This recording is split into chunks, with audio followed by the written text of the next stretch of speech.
ಎಲ್ಲರಿಗೂ ನಮಸ್ಕಾರ. ಪ್ರಜಾವಾಣಿಯ ಚರ್ಚೆಗೆ ಎಲ್ಲರಿಗೂ ಸ್ವಾಗತ. ನಾನು ವೈಗಾ ಜಗದೀಶ್. ಇವತ್ತು ಪ್ರಜಾವಾಣಿಯ ಚರ್ಚೆಯಲ್ಲಿ 5 ಪಾಲಿಕೆಗಳಿಗೆ ಚುನಾವಣೆ ನಡೆಯುತ್ತಾ ಎನ್ನುವ ಒಂದು ವಿಷಯವನ್ನು ನಾವು ಚರ್ಚೆ ಮಾಡ್ತಾ ಇದ್ದೇವೆ. ನಮ್ಮ ಜೊತೆ ಈ ವಿಷಯದ ಬಗ್ಗೆ ಚರ್ಚೆಯಲ್ಲಿ ಪಾಲ್ಗೊಳ್ಳುವುದಕ್ಕಾಗಿ ಬೆಂಗಳೂರು ಸಿವಿಕ್ ಸಂಸ್ಥೆಯ ಕಾರ್ಯಕಾರಿ ಟ್ರಸ್ಟಿಯಾದಂತಹ ಸಾಮಾಜಿಕ ಕಾರ್ಯಕರ್ತರಾದಂತಹ ಕಾತ್ಯಾಯಿನಿ ಚಾಮರಾಜ್ ಅವರಿದ್ದಾರೆ. ಅವರಿಗೆ ನಾನು ಸ್ವಾಗತವನ್ನು ಕೋರ್ತೇನೆ. ಹಾಗೆಯೇ BJPಯ ನಾಯಕರಾದಂತಹ ಹಿಂದಿನ BBMPಯ ಆಡಳಿತ ಪಕ್ಷದ ನಾಯಕರಾಗಿಯೂ ಕೆಲಸ ಮಾಡಿದಂತಹ ಪದ್ಮಾಬ್ ರೆಡ್ಡಿಯವರಿದ್ದಾರೆ. ಅವರಿಗೂ ಕೂಡ ನಾನು ಸ್ವಾಗತವನ್ನು ಮಾಡ್ತೇನೆ.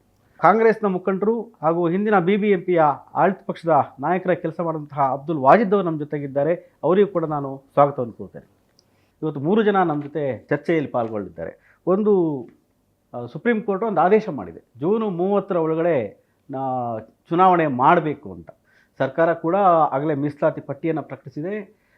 ಚುನಾವಣಾ ಆಯೋಗದವರು ಆಯುಕ್ತರಾದಂಥ ಸಂಗ್ರೇಶ್ ಅವರು ಇತ್ತೀಚೆಗೆ ಪತ್ರಿಕಾಗೋಷ್ಠಿ ಮಾಡಿ ಮತದಾರರ ಕರಡು ಪಟ್ಟಿಯನ್ನು ಬಿಡುಗಡೆ ಮಾಡಿ ಗಡುವನ್ನು ಕೂಡ ಕೊಟ್ಟಿದ್ದಾರೆ. ಒಂದು ಹಂತದಲ್ಲಿ ಚುನಾವಣಾ ತಯಾರಿ ನಡೀತಾ ಇದೆ.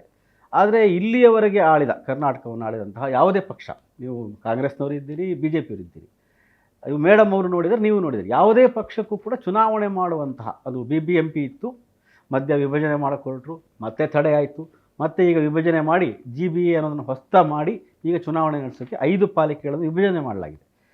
ಒಟ್ಟು ಯಾವುದೇ ಪಕ್ಷ ಇದ್ದರೂ ಕೂಡ ಆ ಪಕ್ಷದ ಶಾಸಕರಿಗೆ, ಅದು ಕಾಂಗ್ರೆಸ್ ಅಥವಾ BJP ಅಥವಾ JDS ಶಾಸಕರಿಗೆ ಈ BBMP ಅಥವಾ ಈಗ GBA ವ್ಯಾಪ್ತಿಯ 5 ಪಾಲಿಕೆಗಳ ಚುನಾವಣೆ ಮಾಡುತ್ತೆ ಮಹಾನಗರದ ಅಧಿಕಾರವನ್ನು ಪೌರರಿಗೆ ಬಿಟ್ಟು ಕೊಡುವಂತಹ ಒಂದು ಆಸಕ್ತಿ ಯಾವ ಪಕ್ಷದಲ್ಲೂ ಇಲ್ಲ.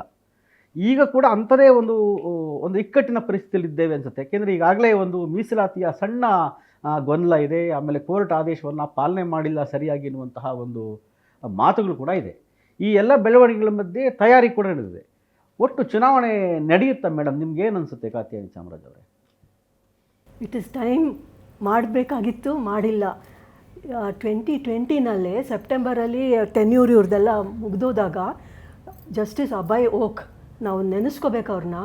ಈ ಸೈಡ್ ನೀವು BBMP ಏನು ರೀಸ್ಟ್ರಕ್ಚರಿಂಗ್ ಮಾಡಬೇಕಾದ್ರೂ ಮುಂದಕ್ಕೆ ಮಾಡಿ.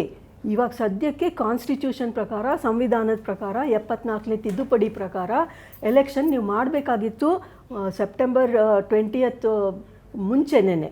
ಅದನ್ನು ಮಾಡಿಲ್ಲ. ಬಟ್ ಇವಾಗಲಾದರೂ ಅದನ್ನು ತಕ್ಷಣ ಮಾಡಿ ವಿದಿನ್ 6 weeks ಅಂತ ಏನೋ ಅವ್ರು ಹೇಳಿದ್ರು. ಯಾಕೆ ಅಂದರೆ ಸಂವಿಧಾನ ಮುಖ್ಯ, ಅದನ್ನು ಮೊದಲು ಕಾಪಾಡಬೇಕು, ಅದಕ್ಕೆ ಬದ್ಧರಾಗಿರಬೇಕು. ನೀವು ರೀಸ್ಟ್ರಕ್ಚರಿಂಗು ಯಾವಾಗ ಬೇಕಾದರೂ ಆಮೇಲೆ ಮಾಡಿಕೊಂಡು ನೆಕ್ಸ್ಟ್ ಎಲೆಕ್ಷನ್ಗೆ ನೀವು ರೀಸ್ಟ್ರಕ್ಚರ್ಡ್ BBMP ಜೊತೆ ನೀವು ಮಾಡ್ಬೋದು ಅಂತ ಅವ್ರು ಹೇಳಿದರು. ಆದರೂ ಕೂಡ ಪಕ್ಷಗಳು ಅದನ್ನು ಮೀರಿ ಸುಪ್ರೀಂ ಕೋರ್ಟ್ಗೆ ದಾವೆ ಹೋದರು, ನಮಗೆ ಇನ್ನೂ ಟೈಮ್ ಬೇಕು, ನಾವು ರೀಸ್ಟ್ರಕ್ಚರಿಂಗ್ ಮಾಡಬೇಕು ಅಂತ ಎಲ್ಲ. ಸೊ ಅದರಿಂದ ಡಿಲೇ ಆಗ್ಕೊಂಡಿದೆ. ಸೊ ಮುಖ್ಯವಾಗಿ ಏನು ಡಿಲೇ ಆಗೋದಕ್ಕೆ ಕಾರಣ ಅಂತಂದರೆ, ಇವಾಗ ಸೆಂಟ್ರಲ್ ಎಲೆಕ್ಷನ್ ಕಮಿಷನ್ಗೆ ಅಸೆಂಬ್ಲಿ ಎಲೆಕ್ಷನ್ ಆಗಲಿ ಲೋಕಸಭಾ ಎಲೆಕ್ಷನ್ ಆಗಲಿ ಮಾಡಬೇಕಾದ್ರೆ ಕಡ್ಡಾಯವಾಗಿ ಅವರು ಟೈಮ್ ಸರಿಯಾಗಿ ಮಾಡ್ತಾರೆ. ಯಾಕೆಂದರೆ ಡಿಲಿಮಿಟೇಷನ್ ಕಮಿಷನ್ನು ಸ್ಥಾಪನೆ ಮಾಡೋದು ಅವ್ರ ಕೈನಲ್ಲಿರುತ್ತೆ. ಅವರು ಹದ್ದು ಮೀರಿ ಅದನ್ನು ಕೈ ಬಿಡಲ್ಲ. ಸೊ ಟೈಮ್ಗೆ ಅಸೆಂಬ್ಲಿ ಎಲೆಕ್ಷನ್ನು ಲೋಕಸಭಾ ಎಲೆಕ್ಷನ್ ಆಗುತ್ತೆ. ಯಾಕೆ ಲೋಕಲ್ ಎಲೆಕ್ಷನ್ನು 3rd tier ಯಾಕೆ ಟೈಮ್ ಸರಿಯಾಗಿ ಆಗ್ತಾ ಇಲ್ಲ ಅಂತಂದರೆ, ನಮ್ಮ ರಾಜ್ಯದಲ್ಲಿ ನಾವು ಸ್ಟೇಟ್ ಎಲೆಕ್ಷನ್ ಕಮಿಷನ್ ಏನಿದೆ ಎಲೆಕ್ಷನ್ ಮಾಡಬೇಕಾಗಿರೋದು ಲೋಕಲ್ ಗವರ್ಮೆಂಟ್ಗೆ, ಅದಕ್ಕೆ ಸರಿಯಾದ ಪವರ್ಸ್ ಕೊಟ್ಟಿಲ್ಲ ನಾವು. ಡಿಲಿಮಿಟೇಷನ್ ಕಮಿಷನ್ನಲ್ಲಿ ಅವ್ರದ್ದು ಮೆಂಬರ್ಶಿಪ್ ಇಲ್ಲ, ಜೊತೆಗೆ ಅವ್ರಿಗೆ ಅಧಿಕಾರ ಕೊಟ್ಟಿಲ್ಲ. ಡಿಲಿಮಿಟೇಷನ್ ಮಾಡೋದಕ್ಕೆ ಆಗಲಿ ರಿಸರ್ವೇಷನ್ ಮಾಡೋದಕ್ಕಾಗಲಿ ಅವ್ರಿಗೆ ಹತೋಟಿನೇ ಕೊಟ್ಟಿಲ್ಲ. ಸೊ ಆ ಹತೋಟಿನೆಲ್ಲ ರಾಜ್ಯ ಸರ್ಕಾರ ತನ್ನ ಕೈಯಲ್ಲಿ ಇಟ್ಕೊಂಡ್ಬಿಟ್ಟಿದೆ. ಸೊ ಅದರಿಂದ ಅವ್ರಿಗೆ ಇಷ್ಟ ಬಂದಾಗ ಡಿಲಿಮಿಟೇಷನ್ ಮಾಡೋದು, ಇಷ್ಟ ಬಂದಾಗ ರಿಸರ್ವೇಷನ್ ಫಿಕ್ಸ್ ಮಾಡೋದು, ಅವ್ರಿಗೆ ಅನುಕೂಲ ಆಗೋ ರೀತಿಯಲ್ಲಿ ರಾಜ್ಯ ಸರ್ಕಾರದಲ್ಲಿ ಯಾವ ಪಾರ್ಟಿ ಇರುತ್ತೆ ಅವರು ಅದನ್ನು ಮ್ಯಾನಿಪ್ಯುಲೇಟ್ ಮಾಡ್ತಾ ಇದ್ದಾರೆ. ಸೊ ನಾವು ಎಷ್ಟೋ ಸಾರಿ ಮನವಿ ಪತ್ರ ಕೊಟ್ಟಿದ್ದೀವಿ. ಈ ಅಧಿಕಾರ ಡಿಲಿಮಿಟೇಷನ್ ಮತ್ತು ರಿಸರ್ವೇಷನ್ ಅಧಿಕಾರ ಸ್ಟೇಟ್ ಎಲೆಕ್ಷನ್ ಕಮಿಷನ್ಗೆ ಕೊಡಬೇಕು. ಅವರು ಇದಕ್ಕೆ ಇನ್ಚಾರ್ಜ್ ಇರಬೇಕು. ಅವರು ಡಿಲಿಮಿಟೇಷನ್ ಕಮಿಷನ್ನ ತಯಾರು ಮಾಡಬೇಕು ಅಂತ. ಬಟ್ ಇವಾಗ ಕೂಡ ಅವ್ರು ಏನು ಡಿಲಿಮಿಟೇಷನ್ ಮಾಡಿದ್ದಾರೆ ಅದೆಲ್ಲ ಅಧಿಕಾರಿಗಳು ಕೂತ್ಕೊಂಡು ಮಾಡಿದ್ದಾರೆ. ಡಿಲಿಮಿಟೇಷನ್ ಕಮಿಷನ್ನಲ್ಲಿ ಬರೀ ಆಫೀಷಿಯಲ್ಸ್ ಇದ್ದಾರೆ. ಸೊ ಅದರಲ್ಲಿ ಸ್ಟೇಟ್ ಎಲೆಕ್ಷನ್ ಕಮಿಷನ್ಗೆ ಯಾವುದೇ ಪಾತ್ರ ಇಲ್ಲ. ಇದರಿಂದ ನಮಗೆ ಟೈಮಿಗೆ ಸರಿಯಾಗಿ ನಮ್ಮ ಸಿಟಿಸನ್ಸ್ಗೆ ಇರಬೇಕಾದಂಥ ಅಧಿಕಾರ ನಮಗೆ ಕೊಡ್ತಾ ಇಲ್ಲ. ಸೊ ಇದೇ ದೊಡ್ಡ ಅನಾನುಕೂಲತೆ ಆಗಿರೋದು. ಅದೇ ಈಗ ಪ್ರಭಾಬ್ ರೆಡ್ಡಿ ಅವರೇ 22ರಲ್ಲಿ ಹೈಕೋರ್ಟ್ನವರು ಒಂದು ಆದೇಶವನ್ನು ತೀರ್ಪನ್ನು ಕೊಟ್ಟರು, ಡಿಸೆಂಬರ್ 30 ಒಳಗಡೆ ನೀವು ಚುನಾವಣೆ ಮಾಡಬೇಕು ಅಂತೇಳಿ. ಆವಾಗ ನಿಮ್ಮ ಪಕ್ಷದ ಸರ್ಕಾರ ಇತ್ತು, ಬೊಮ್ಮಾಯಿ ಅವರ ನೇತೃತ್ವದ ಸರ್ಕಾರ ಇತ್ತು, ಆವಾಗ ಮಾಡಲಿಲ್ಲ. ಬಟ್ ಈಗ ಮಾಡ್ತಾರೆ ಅಂತ ಅನಿಸುತ್ತೆ ನಿಮಗೆ ಎಲೆಕ್ಷನ್ನು? ನನಗೆ ಈಗ ಏನು ಮೊನ್ನೆ 8ನೇ ತಾರೀಕು ಒಂದು ವಾರ್ಡು ಡ್ರಾಫ್ಟು ನೋಟಿಫಿಕೇಷನ್ನು ರಿಸರ್ವೇಷನ್ ಬಿಡುಗಡೆ ಮಾಡಿದ್ದಾರೆ. ಅದನ್ನು ನೋಡ್ತಾ ಇದ್ದರೆ ಅದನ್ನೇ ಕಂಟಿನ್ಯೂ ಮಾಡಿದ್ರೆ 100% ಎಲೆಕ್ಷನ್ ಆಗಲ್ಲ. ಯಾಕೆ ಅಂದರೆ ಈಗಾಗಲೇ ಮೇಡಮ್ ಅವರು ಹೇಳ್ದಂಗೆ ಹೇಳ್ತೀನಿ, ಇದೊಂದು ಶಾಪ. ಲೋಕಲ್ ಬಾಡಿ ಎಲೆಕ್ಷನ್ ಅಂದರೆ ಶಾಪ. 1973ರಲ್ಲಿ ಎಲೆಕ್ಷನ್ ಆಯಿತು ಬೆಂಗಳೂರು ಕಾರ್ಪೊರೇಷನ್ಗೆ. 73ರಿಂದ 83ವರೆಗೂ ಆಗಲಿಲ್ಲ. ತದನಂತರ 2001ರಿಂದ 2006ವರೆಗೂ ಆಗಿಲ್ಲ. ಇದು 2006ರಿಂದ 2010ವರೆಗೂ ಆಗಿಲ್ಲ. ಪುನಃ 2015ರಲ್ಲಿ 3 ದಿವಸ ಇತ್ತು ನಮ್ಮ ಟರ್ಮು, 3 ದಿವಸ ಇದ್ದಾಗ ಇದು BBMPನ ವಜಾ ಮಾಡಿ ಆಡಳಿತಾಧಿಕಾರಿನ ನೇಮಕ ಮಾಡಿ ಆವಾಗೂ ಕೋರ್ಟ್ಗೆ ಹೋಗಿ 6 ತಿಂಗಳೊಳಗಡೆ ಪುನಃ ಎಲೆಕ್ಷನ್ ಆಯಿತು 2015ರಲ್ಲಿ. ಪುನಃ 2020 ಟರ್ಮ್ ಎಂಡಾಯಿತು. ಎಂಡಾಗಿ 2020 ಈಗ 5 ವರ್ಷದ ಮೇಲೆ 4-5 ತಿಂಗಳಾಯಿತು. ಇವತ್ತವರೆಗೂ ಎಲೆಕ್ಷನ್ ಆಗಿಲ್ಲ. ಇದು ಏನಾಗ್ತಾ ಇದೆ, ಜಿಲ್ಲಾ ಪಂಚಾಯತಿ ಇರ್ಬೋದು, ತಾಲೂಕ್ ಪಂಚಾಯತಿ ಇರ್ಬೋದು, local body, urban local bodies ಎಲ್ಲ ರಾಜ್ಯದಲ್ಲಿ ಎಲ್ಲ ಕಡೆ ಹೀಗೆ ಆಗ್ತಾಯಿದೆ. ಬೇರೆ ರಾಜ್ಯಗಳಲ್ಲೂ ಹೀಗೆ ಆಗ್ತಾಯಿದೆ. ಇವರು ಹೇಳಿದಾಗೆ ಸಂವಿಧಾನದ ಪ್ರಕಾರ 1974ರಲ್ಲಿ 1991ರಲ್ಲಿ ನಾನು ಬೆಂಗಳೂರಿನಲ್ಲಿ ಒಂದು ಘಟನೆಯನ್ನು ನೆನಪಿಸೋದಕ್ಕೆ ಇಚ್ಛೆ ಪಡ್ತೀನಿ. ಆಗ ಟರ್ಮ್ ಮುಗೀತು. ನಾರಾಯಣ ಸ್ವಾಮಿ ಅನ್ನೋರು ಕಾಂಗ್ರೆಸ್ ಪಕ್ಷದ ಮೇಯರ್ ಆಗಿದ್ದರು. 6 ತಿಂಗಳು ಮೇಯರು ಮತ್ತು ಕೌನ್ಸಿಲ್ನ ಮುಂದುವರಿಸಿದ್ರು. 6 ತಿಂಗಳು ಅವ್ರನ್ನೇ ಮುಂದುವರಿಸಿದ್ರು. ಆವಾಗ ಅಧಿಕಾರ ಇತ್ತು ರಾಜ್ಯ ಸರ್ಕಾರಕ್ಕೆ. ಆದರೆ 74ನೇ ತಿದ್ದುಪಡಿ ಜಾರಿ ಆದ ನಂತರ ಒಂದು ದಿನಾನು ರಾಜ್ಯ ಸರ್ಕಾರಕ್ಕೆ ಮುಂದುವರಿಸೋದಕ್ಕೆ ಅವಕಾಶ ಇಲ್ಲ. ಆದರೆ ಇಲ್ಲಿ ಏನು ಮಾಡ್ತಾ ಇದ್ದಾರೆ ಅಂದರೆ, ವಾರ್ಡ್ ಡಿಲಿಮಿಟೇಷನ್ನು, ವಾರ್ಡ್ ರಿಸರ್ವೇಷನ್ನು, ಇದರಲ್ಲಿ ರಾಜ್ಯ ಸರ್ಕಾರಗಳು ಆಟ ಆಡ್ತವೆ. ಆದ್ದರಿಂದ ಟೈಮ್ ಪ್ರಕಾರ ಎಲೆಕ್ಷನ್ ಮಾಡೋಕ್ಕಾಗ್ತಾ ಇಲ್ಲ. ಈಗ ಏನು ವಾರ್ಡ್ ಮೀಸಲಾತಿ ಕೊಟ್ಟಿದ್ದಾರೆ ಕರಡು, ಇದು ಕಂಪ್ಲೀಟಾಗಿ ಹೈಕೋರ್ಟು ಮತ್ತು ಸುಪ್ರೀಂ ಕೋರ್ಟ್ ಆದೇಶ ವಿರುದ್ಧವಾಗಿದೆ, ಕಂಟೆಂಪ್ಟ್ ಆಗ್ತಾ ಇದೆ. ಇದೇ ರೀತಿ ಆಗಿದ್ರೆ ಇವಾಗಲೇ ನಾನು ಕಂಟೆಂಪ್ಟ್ ಅಂತ ಹೇಳೋಕ್ಕಾಗಲ್ಲ. ಇದು ಒನ್ಲಿ ಡ್ರಾಫ್ಟ್. ಇದೇ ಡ್ರಾಫ್ಟು ಸರಿಪಡಿಸ್ಕೊಂಡ್ರೆ ನಾಳೆಗೆ 23ನೇ ತಾರೀಕು ಅಬ್ಜೆಕ್ಷನ್ ಹಾಕೋದಕ್ಕೆಲ್ಲ ಕೊನೆ ದಿನಾಂಕ ಇದೆ. ಇದನ್ನು ಸರಿಪಡಿಸ್ಕೊಂಡ್ರೆ ಚುನಾವಣೆ ಆಗುತ್ತೆ. ಇಲ್ಲ ಅಂದರೆ ಯಾರಾದರೂ ಹೋದರೆ ಕೋರ್ಟ್ಗೆ ಹೋದರೆ ನನ್ನ ಪ್ರಕಾರ ಆಗೋದಿಲ್ಲ. ಇವ್ರು ಮಾಡೋದು ಅಷ್ಟೇ, ಸರ್ಕಾರಗಳು ಮಾಡೋದು ಏನು ಮಾಡ್ತಾರೆ ಅಂದರೆ, ನಾವು ಎಲೆಕ್ಷನ್ ಮಾಡ್ತೀವಿ ಎಂದು ರಿಸರ್ವೇಷನ್ ಮಾಡ್ತಾರೆ. ತಪ್ಪು ಮಾಡೋದು, ಹೋಗಿ ಸ್ಟೇ ತಗೊಂಡ್ಲಿ ಅನ್ನೋದು. ಇದೇ ಮಗುನ ಗಿಲ್ಲೋದು ಅವರೇ, ಆಟ ಆಡಿಸೋದು, ತೊಟ್ಟು ಆಟ ಆಡಿಸೋದು ಅವರೇ. ಈ ರೀತಿ ಮಾಡ್ತಾ ಇದ್ದಾರೆ. ಈಗ ಇವೆಲ್ಲ ನೋಡ್ತಾ ಇದ್ರೆ ಎಲ್ಲೋ ಒಂದು ಕಡೆ ಒನ್ ನೇಷನ್ ಒನ್ ಲಾ ಅಂದ್ಬಿಟ್ಟು ಏನು ಹೇಳ್ತಾರೆ, ಅದೇ ರೀತಿಯಾಗಿ ಇಡೀ ಇಂಡಿಯಾದಲ್ಲಿ ಎಲ್ಲ ಪಾಲಿಕೆಗಳಿಗೂ ಒಂದೇ ಕಾನೂನು ಬರಬೇಕು. ಅರ್ಬನ್ ಲೋಕಲ್ ಬಾಡೀಸ್ ಒಂದೇ ಕಾನೂನು ಬರಬೇಕು. ಈ ಸಂಬಂಧಪಟ್ಟ ಡಿಲಿಮಿಟೇಷನ್ ಕಮಿಷನ್ನು ಚುನಾವಣೆ ನಡೆಸೋವಂಥದ್ದನ್ನು ಚುನಾವಣಾ ಆಯೋಗಕ್ಕೆ ಕೊಡಬೇಕು. ಆಗ ಇದು ಕಾಲಕ್ಕೆ ಚುನಾವಣೆಗಳು ನಡೆಯುತ್ತೆ. ಇಲ್ಲ ಅಂದರೆ ಇದೇ 5 ವರ್ಷ 6 ವರ್ಷ ಎಲ್ಲ ಅಂದಾಜ್ ದರ್ಬಾರ್ ನಡೀತಾ ಇರ್ತದೆ, ಭ್ರಷ್ಟಾಚಾರಗಳು ನಡೀತಾ ಇರ್ತದೆ. ಈಗ ಎಲೆಕ್ಟೆಡ್ ಬಾಡಿ ಇಲ್ಲ, ಅಲ್ಲಿ ಏನು ನಡೀತಾ ಇದೆ ಯಾರಿಗೂ ಗೊತ್ತಾಗೋದಿಲ್ಲ. ಇದು ಬೆಂಗಳೂರಿನ ಅಭಿವೃದ್ಧಿ ಏನಾಗ್ತದೆ? ಅದೇ ಒಂದು ನಿಮಿಷ ಈ ಚುನಾವಣೆದು ಮುಂದಕ್ಕೆ ಹೋಗೋಣ ಸರ್. ಈಗ ಒಂದು ಹಿಂದೆ ನೀವು ಪ್ರಸ್ತಾಪ ಮಾಡ್ದಂಗೆ ಹಿಂದೆ ವಾಜೀದ್ ಅವರ ನೇತೃತ್ವ ಕಾಂಗ್ರೆಸ್ ಪಕ್ಷ ಅಧಿಕಾರದಾಗಿದ್ದಾಗ 2015ರಲ್ಲಿ ಸಿದ್ದರಾಮಯ್ಯನವರೇ ಮುಖ್ಯಮಂತ್ರಿ ಆಗಿದ್ದರು. ಅವ್ರು ಚುನಾವಣೆ ನಡೆಸಬೇಕಾಗಿತ್ತು. ನಿಮ್ಮಿಬ್ಬರಿಗೂ ನೆನಪಿದೆ ಅನಿಸುತ್ತೆ.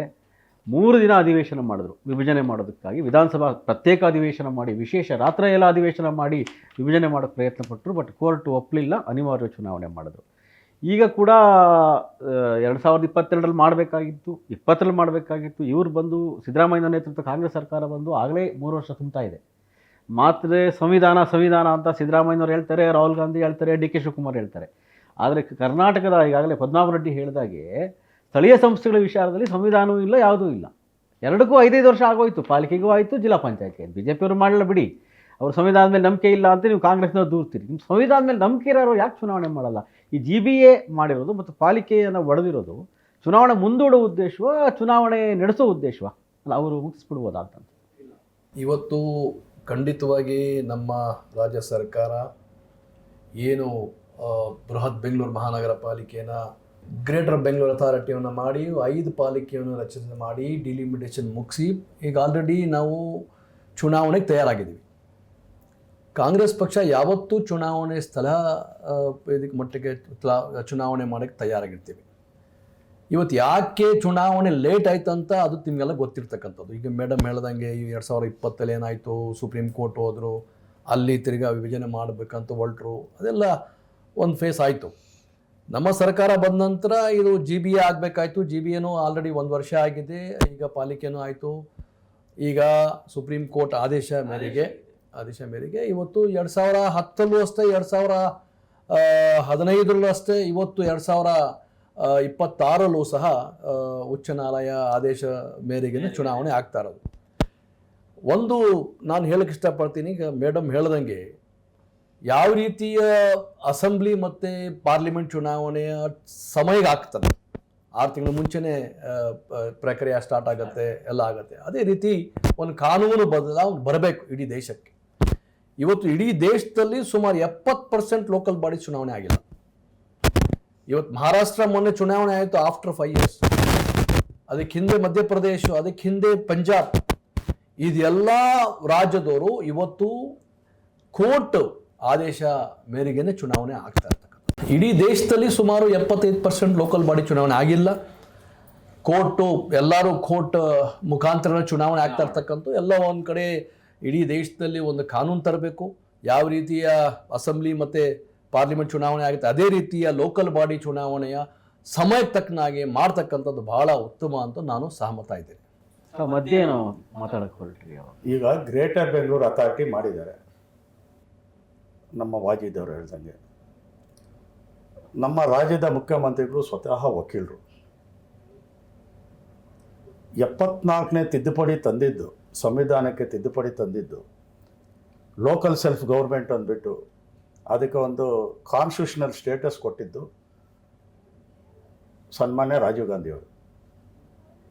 ಸಂವಿಧಾನದಲ್ಲಿ ಪ್ರಕಾರ 74ನೇ ತಿದ್ದುಪಡಿ ಪ್ರಕಾರ GBA ಮಾಡೋದಕ್ಕೆ ಕಾನೂನಲ್ಲಿ ಸಂವಿಧಾನದಲ್ಲಿ ಅವಕಾಶ ಇದೆಯಾ?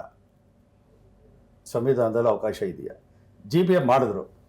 ಸಂವಿಧಾನದಲ್ಲಿ ನೀವು ಏನೇ ರಾಜ್ಯ ಸರ್ಕಾರ ಮಾಡಬೇಕಾದ್ರೂ ಆರ್ಟಿಕಲ್ 243P ಇಂದ ಆರ್ಟಿಕಲ್ ZZವರೆಗೂ ನೀವು ಆ ಚೌಕಟ್ಟಿನಲ್ಲಿ ಕಾನೂನುಗಳು ರಾಜ್ಯ ಸರ್ಕಾರ ತಿದ್ದುಪಡಿಗಳು ಮಾಡ್ಬೋದು. ಇವರು ಯಾವುದೂ ಮಾಡ್ತಾ ಇಲ್ಲ. GBA ಅಂತ ಮಾಡಿದ್ದಾರೆ, ಗ್ರೇಟರ್ ಲಂಡನ್ ಅಥಾರಿಟಿ ಅಂದ್ಬಿಟ್ಟು. ಗ್ರೇಟರ್ ಲಂಡನ್ ಅಥಾರಿಟಿನಲ್ಲಿ ಇರ್ತಕ್ಕಂಥ ಕಾನೂನು ಸಂವಿಧಾನನೇ ಬೇರೆ, ಅದು ಕಟ್ ಆ್ಯಂಡ್ ಪೇಸ್ಟ್ ಇಲ್ಲಿ ತಗೊಂಬಂದು ಮಾಡಿದ್ದಾರೆ. ಆದರೆ ಗ್ರೇಟರ್ ಲಂಡನ್ ಅಥಾರಿಟಿನಲ್ಲಿ ಎಲ್ಲ ಪವರ್ಸ್ ಕೊಟ್ಟಿರ್ತಕ್ಕಂಥದ್ದು ಮೇಯರ್ಗೆ. ಇಲ್ಲಿ ಗ್ರೇಟರ್ ಬೆಂಗಳೂರು ಅಥಾರಿಟಿಗೆ ಮುಖ್ಯಮಂತ್ರಿಗಳು, ಉಪಮುಖ್ಯಮಂತ್ರಿಗಳು, ಬೆಂಗಳೂರು ನಗರದ ಶಾಸಕರು 75 ಜನ ಮೆಂಬರ್ಸ್. ಇದು ಸಂವಿಧಾನಕ್ಕೆ ವಿರುದ್ಧ ಅಂದ್ಬಿಟ್ಟು ನಾನು ಹೇಳಕ್ಕೆ ಇಚ್ಛೆ ಪಡ್ತೀನಿ. ಇದ್ರ ಬಗ್ಗೆ ಈಗಾಗಲೇ ನ್ಯಾಯಾಲಯದಲ್ಲಿದೆ.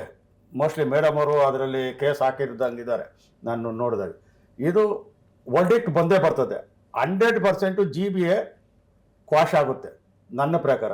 ಈಗ 5 ಪಾಲಿಕೆಗಳು ಮಾಡಿದ್ರು, 5 ಪಾಲಿಕೆಗಳು ಮಾಡಿದ್ದಾರೆ ಬೆಂಗಳೂರಲ್ಲಿ. ಈ ಹಿಂದೆ ಇದ್ದಂಥ BBMP ಆಡಳಿತ ವ್ಯವಸ್ಥೆಯಲ್ಲಿ ನಾನು ರಾಜಕೀಯವಾಗಿ ಮಾತಾಡ್ತಾ ಇಲ್ಲ. ಚುನಾವಣೆ ಬರ್ತಾ ಇದೆ ಅಂದ್ಬಿಟ್ಟು ನಾನು ಮಾತಾಡಲ್ಲ. ಬೆಂಗಳೂರು ನಗರ ಜನತೆ ತಮ್ಮ ಒಂದು ಈ ಸುದ್ದಿಯನ್ನು ಎಲ್ಲರೂ ನೋಡ್ತಾರೆ. ಬೆಂಗಳೂರು ನಗರದಲ್ಲಿ ಈ ಹಿಂದೆ BBMPಗಿಂತ ಈಗ 5 ಪಾಲಿಕೆ ಮಾಡಿದ್ಮೇಲೆ ಇನ್ನೂ ಹಾಳಾಗಿದೆಯಾ, ಸರೋಗಿದೆಯಾ? ಪಾಲಿಕೆ ರಸ್ತೆಗಳಲ್ಲಿ ಎಲ್ಲೂ ಕಸ ಇಲ್ವಾ? ಎಲ್ಲೂ ರಸ್ತೆ ಪಕ್ಕದಲ್ಲಿ ಧೂಳಿಲ್ವಾ? 24 ಗಂಟೆನೂ ಕಾವೇರಿ ವಾಟರ್ ಕೊಡ್ತಾ ಇದ್ದಾರಾ? ಎಲ್ಲ ಪಾಟ್ ಹೋಲ್ಸು ಎಲ್ಲ ಮುಚ್ಚಿಬಿಟ್ಟಿದ್ದಾರಾ? ಎಲ್ಲ ರೋಡ್ಸು ಚೆನ್ನಾಗಿದೆಯಾ? ಪಾದಚಾರಿ ಮಾರ್ಗಗಳು ಎಲ್ಲ ಚೆನ್ನಾಗಿ ಮಾಡಿಬಿಟ್ಟಿದ್ದಾರಾ? ಏನು ಮಾಡಿದ್ದಾರೆ? ಟ್ರಾಫಿಕ್ ಸಮಸ್ಯೆ ಬಗೆಹರಿದಿದೆಯಾ? 5 ಕಾರ್ಪೊರೇಷನ್ನು, 5 ಕಮಿಷನರು, ಆಗ್ತಾ ಇದೆಯಾ? 5 IAS ಆಫೀಸರ್ಸ್ ಹಾ, ಒಬ್ಬರೇ ಐದು ಇರ್ತಿದ್ರು. officers. ಈಗ ಒಬ್ಬ ಮೇಯರ್ ನಿಭಾಯಿಸಕ್ಕಾಗಲ್ಲ, ಒಬ್ಬ ಕಮಿಷನರ್ ನಿಭಾಯಿಸಕ್ಕಾಗಲ್ಲ ಅಂತಾರೆ ಒಂದ್ ಕಡೆ. ಅಲ್ಲಿ ಮೈಸೂರಲ್ಲಿ ಬೃಹತ್ ಮೈಸೂರು ಮಹಾನಗರ ಪಾಲಿಕೆಯನ್ನು ಮಾಡಕ್ ಹೊರಟಿದ್ದಾರೆ. ಮಾಡಿದ್ದು ಆಯ್ತು, ಅಲ್ಲೊಂದು ಇಲ್ಲೊಂದು. ಈಗ ಈ ರಾಜ್ಯಕ್ಕೆ ಒಂದೇ ಮುಖ್ಯಮಂತ್ರಿ ಆಗ್ಬೇಕು. ಇವಾಗ ಹೇಳ್ತಾರೆ ಕೆಲವರು, ಹೈದರಾಬಾದ್ ಕರ್ನಾಟಕ ಹೋಗೋ ಮುಖ್ಯಮಂತ್ರಿ ಬೇಕು, ನಮಗೆ ಮುಂಬೈ ಕರ್ನಾಟಕ ಹೋಗೋ ಮುಖ್ಯಮಂತ್ರಿ ಬೇಕು ಅಂತ ಕೇಳಿದ್ರೆ ಅಖಂಡ ಕರ್ನಾಟಕ ಹೊಡೆದೋಗಲ್ವಾ? ನಾಡಪ್ರಭು ಕಟ್ಟಿದಂಥ ಈ ಕೆಂಪೇಗೌಡ ಕಟ್ಟಿದಂಥ ಬೆಂಗಳೂರು ನಗರ ಒಂದೇ ಬೆಂಗಳೂರು ಮಾಡಿ. ಮುಂಚೆನೂ ಇದೇ ಸಿಸ್ಟಮ್ ಇದ್ದಿದ್ದು. ಜೋನಲ್ ಕಮಿಷನರ್ ಇದ್ರು, ಆ ಜೋನಲ್ ಕಮಿಷನರ್ನ ಇವಾಗ ಕಮಿಷನರ್ ಅಂತ ಹೆಸರು ಮಾಡಿದ್ದಾರೆ. ಈಗಲೂ ಎಲ್ಲ GBAನಲ್ಲಿ ಇಲ್ಲೇ ಅಧಿಕಾರವನ್ನು ನಡೆಸ್ತಾ ಇದ್ದಾರೆ. ಇದು ಸಂವಿಧಾನ ವಿರುದ್ಧ. ನಾನು ಇವತ್ತು ತಮ್ಮ ಪತ್ರಿಕೆ ಮುಖಾಂತರ ನಾನು ಹೇಳಕ್ಕೆ ಇಚ್ಛೆ ಪಡ್ತೀನಿ, ಇವತ್ತೇನು ರಾಜ್ಯ ಉಚ್ಚ ನ್ಯಾಯಾಲಯಕ್ಕೆ ಪೆಂಡಿಂಗ್ ಇದೆ ಮುಖ್ಯ ನ್ಯಾಯಾಧೀಶ ಹತ್ರ, 100% ವರ್ಡಿಕ್ಟ್ ಬರ್ತದೆ, GBA ಕ್ವಾಶ್ ಆಗುತ್ತೆ. ಬಟ್ ದೆಹಲಿನಲ್ಲಿ ಇದೇ ತರದ ಮಾದರಿ ಇದೆ. ಮಾಡಿ ಪುನಃ ಒಂದೇ ಕಾರ್ಪೊರೇಷನ್ ಮಾಡಿದ್ರು. ಇದು ಹಾಗೆ ಆಗೋದು. ನಾವು BJP ಅಧಿಕಾರಕ್ಕೆ ಬಂದ್ರೆ ಒಂದೇ ಕಾರ್ಪೊರೇಷನ್ ಮಾಡ್ತೀವಿ ಅಂದ್ಬಿಟ್ಟು ಚುನಾವಣೆ ಪ್ರಣಾಳಿಕೆಯನ್ನು ತರ್ತಾ ಇದ್ದೀವಿ. ಡೆಲ್ಲಿಯಲ್ಲಿಯೂ ಸಹ ಅಲ್ಲಿ 3-4 ಕಾರ್ಪೊರೇಷನ್ ಆಗಿತ್ತು. ಕಾರಣದಿಂದ ಅಲ್ಲಿ ವಿಫಲ ಆಯಿತು.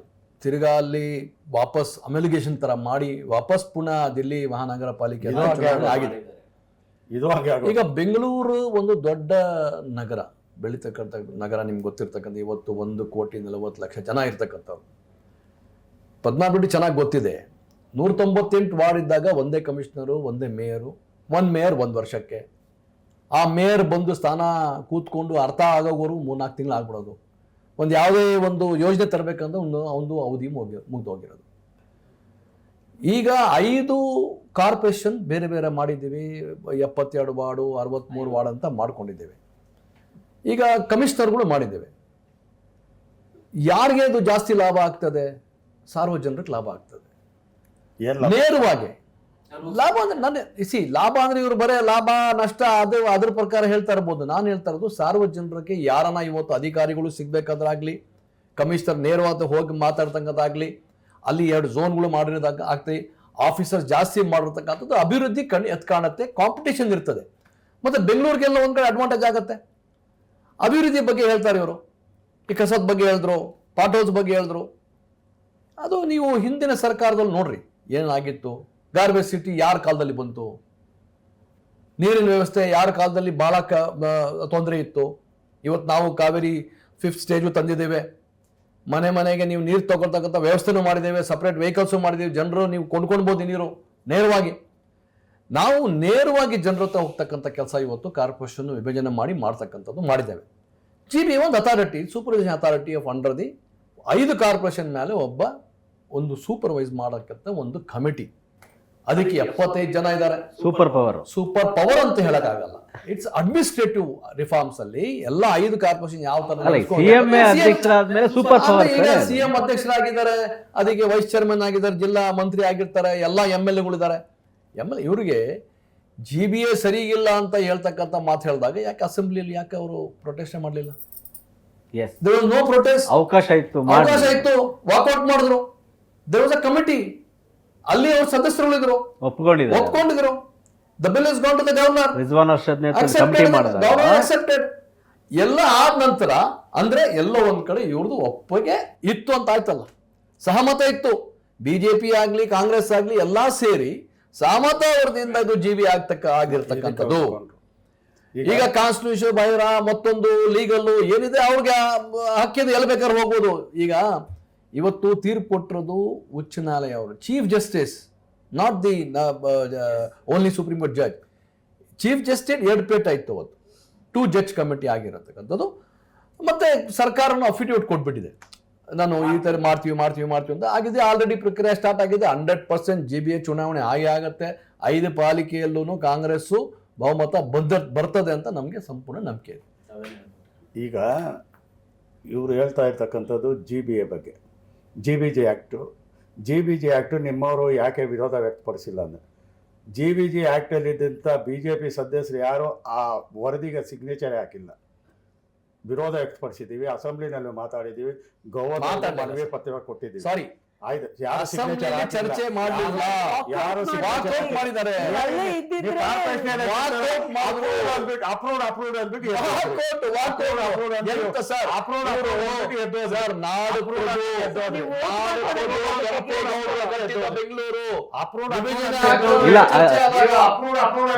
ಇಲ್ಲ ರೆಡ್ಡಿ ಅವರೇ, ಆ ಸದನದಲ್ಲಿ ನಾನು ಇದ್ದೆ. ಸದನದ ಮಾಡಿಲ್ಲ. ಇದಕ್ಕೆ ಏನೋ ಔಪಚಾರಿಕವಾಗಿ ನಿಮ್ಮ ವಿರೋಧ ಪಕ್ಷದ ನಾಯಕರು ಚರ್ಚೆ ಮಾಡಿದ್ರು.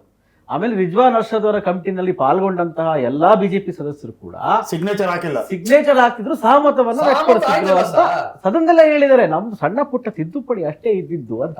ಆಯ್ತು ಸರ್, ಸಿಗ್ನೇಚರ್ ಆಗಿಲ್ಲ ಅಂದ್ರೆ ಆಚೆ ಬಂದು ಒಂದು ಪ್ರೆಸ್ ಕಾನ್ಫರೆನ್ಸ್ ಮಾಡಿದ್ರ? ಅದು ಮಾಡಿದ್ರೆ ನಾವು ವಿರೋಧ ಇದೀವಿ ಅಂತ ಕೋರ್ಟಿಗೆ ನಾವು ಕೋರ್ಟ್ ಹೋಗ್ತೀವಿ, ಹೋಗ್ಲೇ ಇಲ್ಲ ಕೋರ್ಟ್ಗುನು. ಅಲ್ಲ, ಈ ಸ್ವಲ್ಪ ಏನೋ ನಿಮ್ದು ಮತ್ತು ಕಾಂಗ್ರೆಸ್ ಬಿಜೆಪಿ ಹೊಂದಾಣಿಕೆ ಇದ್ದಂಗಿದೆ, ಇದು ನಿಮ್ಮದಲ್ಲ, ಶಾಸಕರು ಮೇಡಮ್ ಏನೋ ಒಳ್ಳೇದಂತ ಬಿಜೆಪಿ ಶಾಸಕರು ಸಹ ಹೇಳಿರ್ತಕ್ಕಂಥದ್ದು. ಸರ್ ಈಸಿಯಾಗಿ ಅವರು ವೋಟ್ ಮಾಡ್ಬೋದಾಗಿತ್ತು, ಅದಕ್ಕೆ ಅಗೇನ್ಸ್ಟ್ ಅವ್ರಿಗೆ ಮೆಜಾರಿಟಿ ಇತ್ತು. ಮೆಜಾರಿಟಿ ಇಟ್ಕೊಂಡು ಯಾಕೆ ವಾಕ್ಔಟ್ ಮಾಡಿದ್ರಿ? ಪರಿಷತ್ತಲ್ಲಿ ಇತ್ತು ಮೆಜಾರಿಟಿ, ಇತ್ತು, ಹಂಗಾಗಿ ಅದನ್ನು ಸದನ ಸಮಿತಿ ಕೊಟ್ಟಿದ್ದು. ಗವರ್ನರ್ಗೆ ಆಮೇಲೆ ಹೋಗಿ ಇದಕ್ಕೆ ಅಸೆಂಟ್ ಕೊಡಬೇಡಿ ಅಂತ ಡ್ರಾಮಾ ಮಾಡಿದ್ದೀರಾ. ನಾನು ತಮ್ಮ ಮುಖಾಂತರ ವಾಜಿದ್ ಅವ್ರನ್ನ ಪ್ರಶ್ನೆ ಕೇಳಕ್ಕೆ ಇಚ್ಛಪಡ್ತೀನಿ. GBA ಆಕ್ಟ್ ಸಂವಿಧಾನದ ಯಾವ ಆರ್ಟಿಕಲ್ ನಲ್ಲಿ ಅವಕಾಶ ಇದೆ ಹೇಳಿ ನೋಡಿ ಸರ್. ಈಗ GBA ಆಕ್ಟ್ ಒಂದು ನಿಮಿಷ, ಈಗ GBA ಆಕ್ಟ್ ನಾವು ಆಕ್ಟ್, ಈಗ ಆಕ್ಟ್ ಇವ್ರು ಹೇಳ್ತಾ ಇದಾರೆ 243U, 243Z, 243B ಎಲ್ಲ. ನಾವೇನು GBA ಮಾಡಿರ್ತಕ್ಕಂಥದ್ದು ಯಾವ್ದು ಆಕ್ಟ್ ವಿರೋಧ ಮಾಡಕ್ ಸಾಧ್ಯ ಇರ್ತದ? ಕಾನ್ಸ್ಟಿಟ್ಯೂಷನ್ ಬೇರೆ ಮಾಡಕ್ ಸಾಧ್ಯ ಇರ್ತದ? ಯಾವ ಆಕ್ಟ್ ಅಲ್ಲಿ ಸಂವಿಧಾನ ವಿರುದ್ಧ ಇದ್ರೆ ಸುಪ್ರೀಂ ಕೋರ್ಟ್ ಒಪ್ಕೊಳ್ತದ? ಸುಪ್ರೀಂ ಕೋರ್ಟ್ ಅಲ್ಲಿ ಇಲ್ಲ ಸರ್, ಆ ಕೇಸ್ ಇರೋದು ಹೈಕೋರ್ಟ್ ಅಲ್ಲಿ ಇರೋದು ಸರ್. ಅದು ಮಾರ್ಚ್ 2024 ಆಗಿರೋದು. ಒಂದ್ ವರ್ಷ ಏನ್ ಸರ್ ಮಾಡ್ತಾ ಇದಾರೆ? ಆಕ್ಟ್ ಆಯ್ತು, ಆಕ್ಟ್ ವಿರುದ್ಧ ಕಾನ್ಸ್ಟಿಟ್ಯೂಷನ್ ಭೈರ ಮುಂದೆ ಬರ್ಲಿ, ವಾದ ವಿವಾದ ಆಗ್ಲಿ, ಇವತ್ತು matter that is GBA matter ಒಳ್ಳೇದೋ ಕೆಟ್ಟದೋ ನ್ಯಾಯಾಂಗ ಮುಂದೆ ಇದೆ. ದಟ್ ಇಸ್ ನಾಟ್ ಮಾತಾಡ್ತಾ ಇರ್ಲಿ. ಕಾರ್ಪೊರೇಷನ್ ಚುನಾವಣೆ, GBA ಚುನಾವಣೆ, ಪಾಲಿಕೆ ಚುನಾವಣೆ ಆಗ್ತದ ಇಲ್ಲ ಅಂತ ಚರ್ಚೆ. ಒಂದ್ ನಿಮಿಷ. ಈಗ GBAದಕ್ಕಿಂತ ಪಾಲಿಕೆ ಚುನಾವಣೆ ನಡೀತದ ಸಿದ್ಧತೆ ಇರೋದು ನಮ್ಮ ಮುಖ್ಯ ವಿಷಯ ಆಗಿತ್ತು. ಬಟ್ ಈಗ ಅವ್ರು ಒಂದು ಪ್ರಸ್ತಾಪ ಮಾಡಿದರೆ ಸಂವಿಧಾನದ ಇಲ್ಲದೆ ಮಾಡಿದ್ದಾರೆ ಅಂತ ಇದೆ ಅಂತ ಹೇಳಿದಿರಿ. ಮೇಡಮ್ ಅವರು ಈಗ ಆಗಲೇ ರೆಡ್ಡಿ ಅವರು ಹೇಳಿದಾಗೆ ಕಾತ್ಯಾನಿ ಅವರು ಒಂದು ಪಿಟಿಷನ್ ಹಾಕಿದ್ದಾರೆ. ಈ GBAದು ಸಣ್ಣ ಒಂದು ಕ್ಲಾರಿಫಿಕೇಶನ್ ಕೊಟ್ಟು ಚರ್ಚೆ ಮುಂದಕ್ಕೆ ತಗೊಂಡು ಹೋಗೋಣ ಅನ್ಸುತ್ತೆ.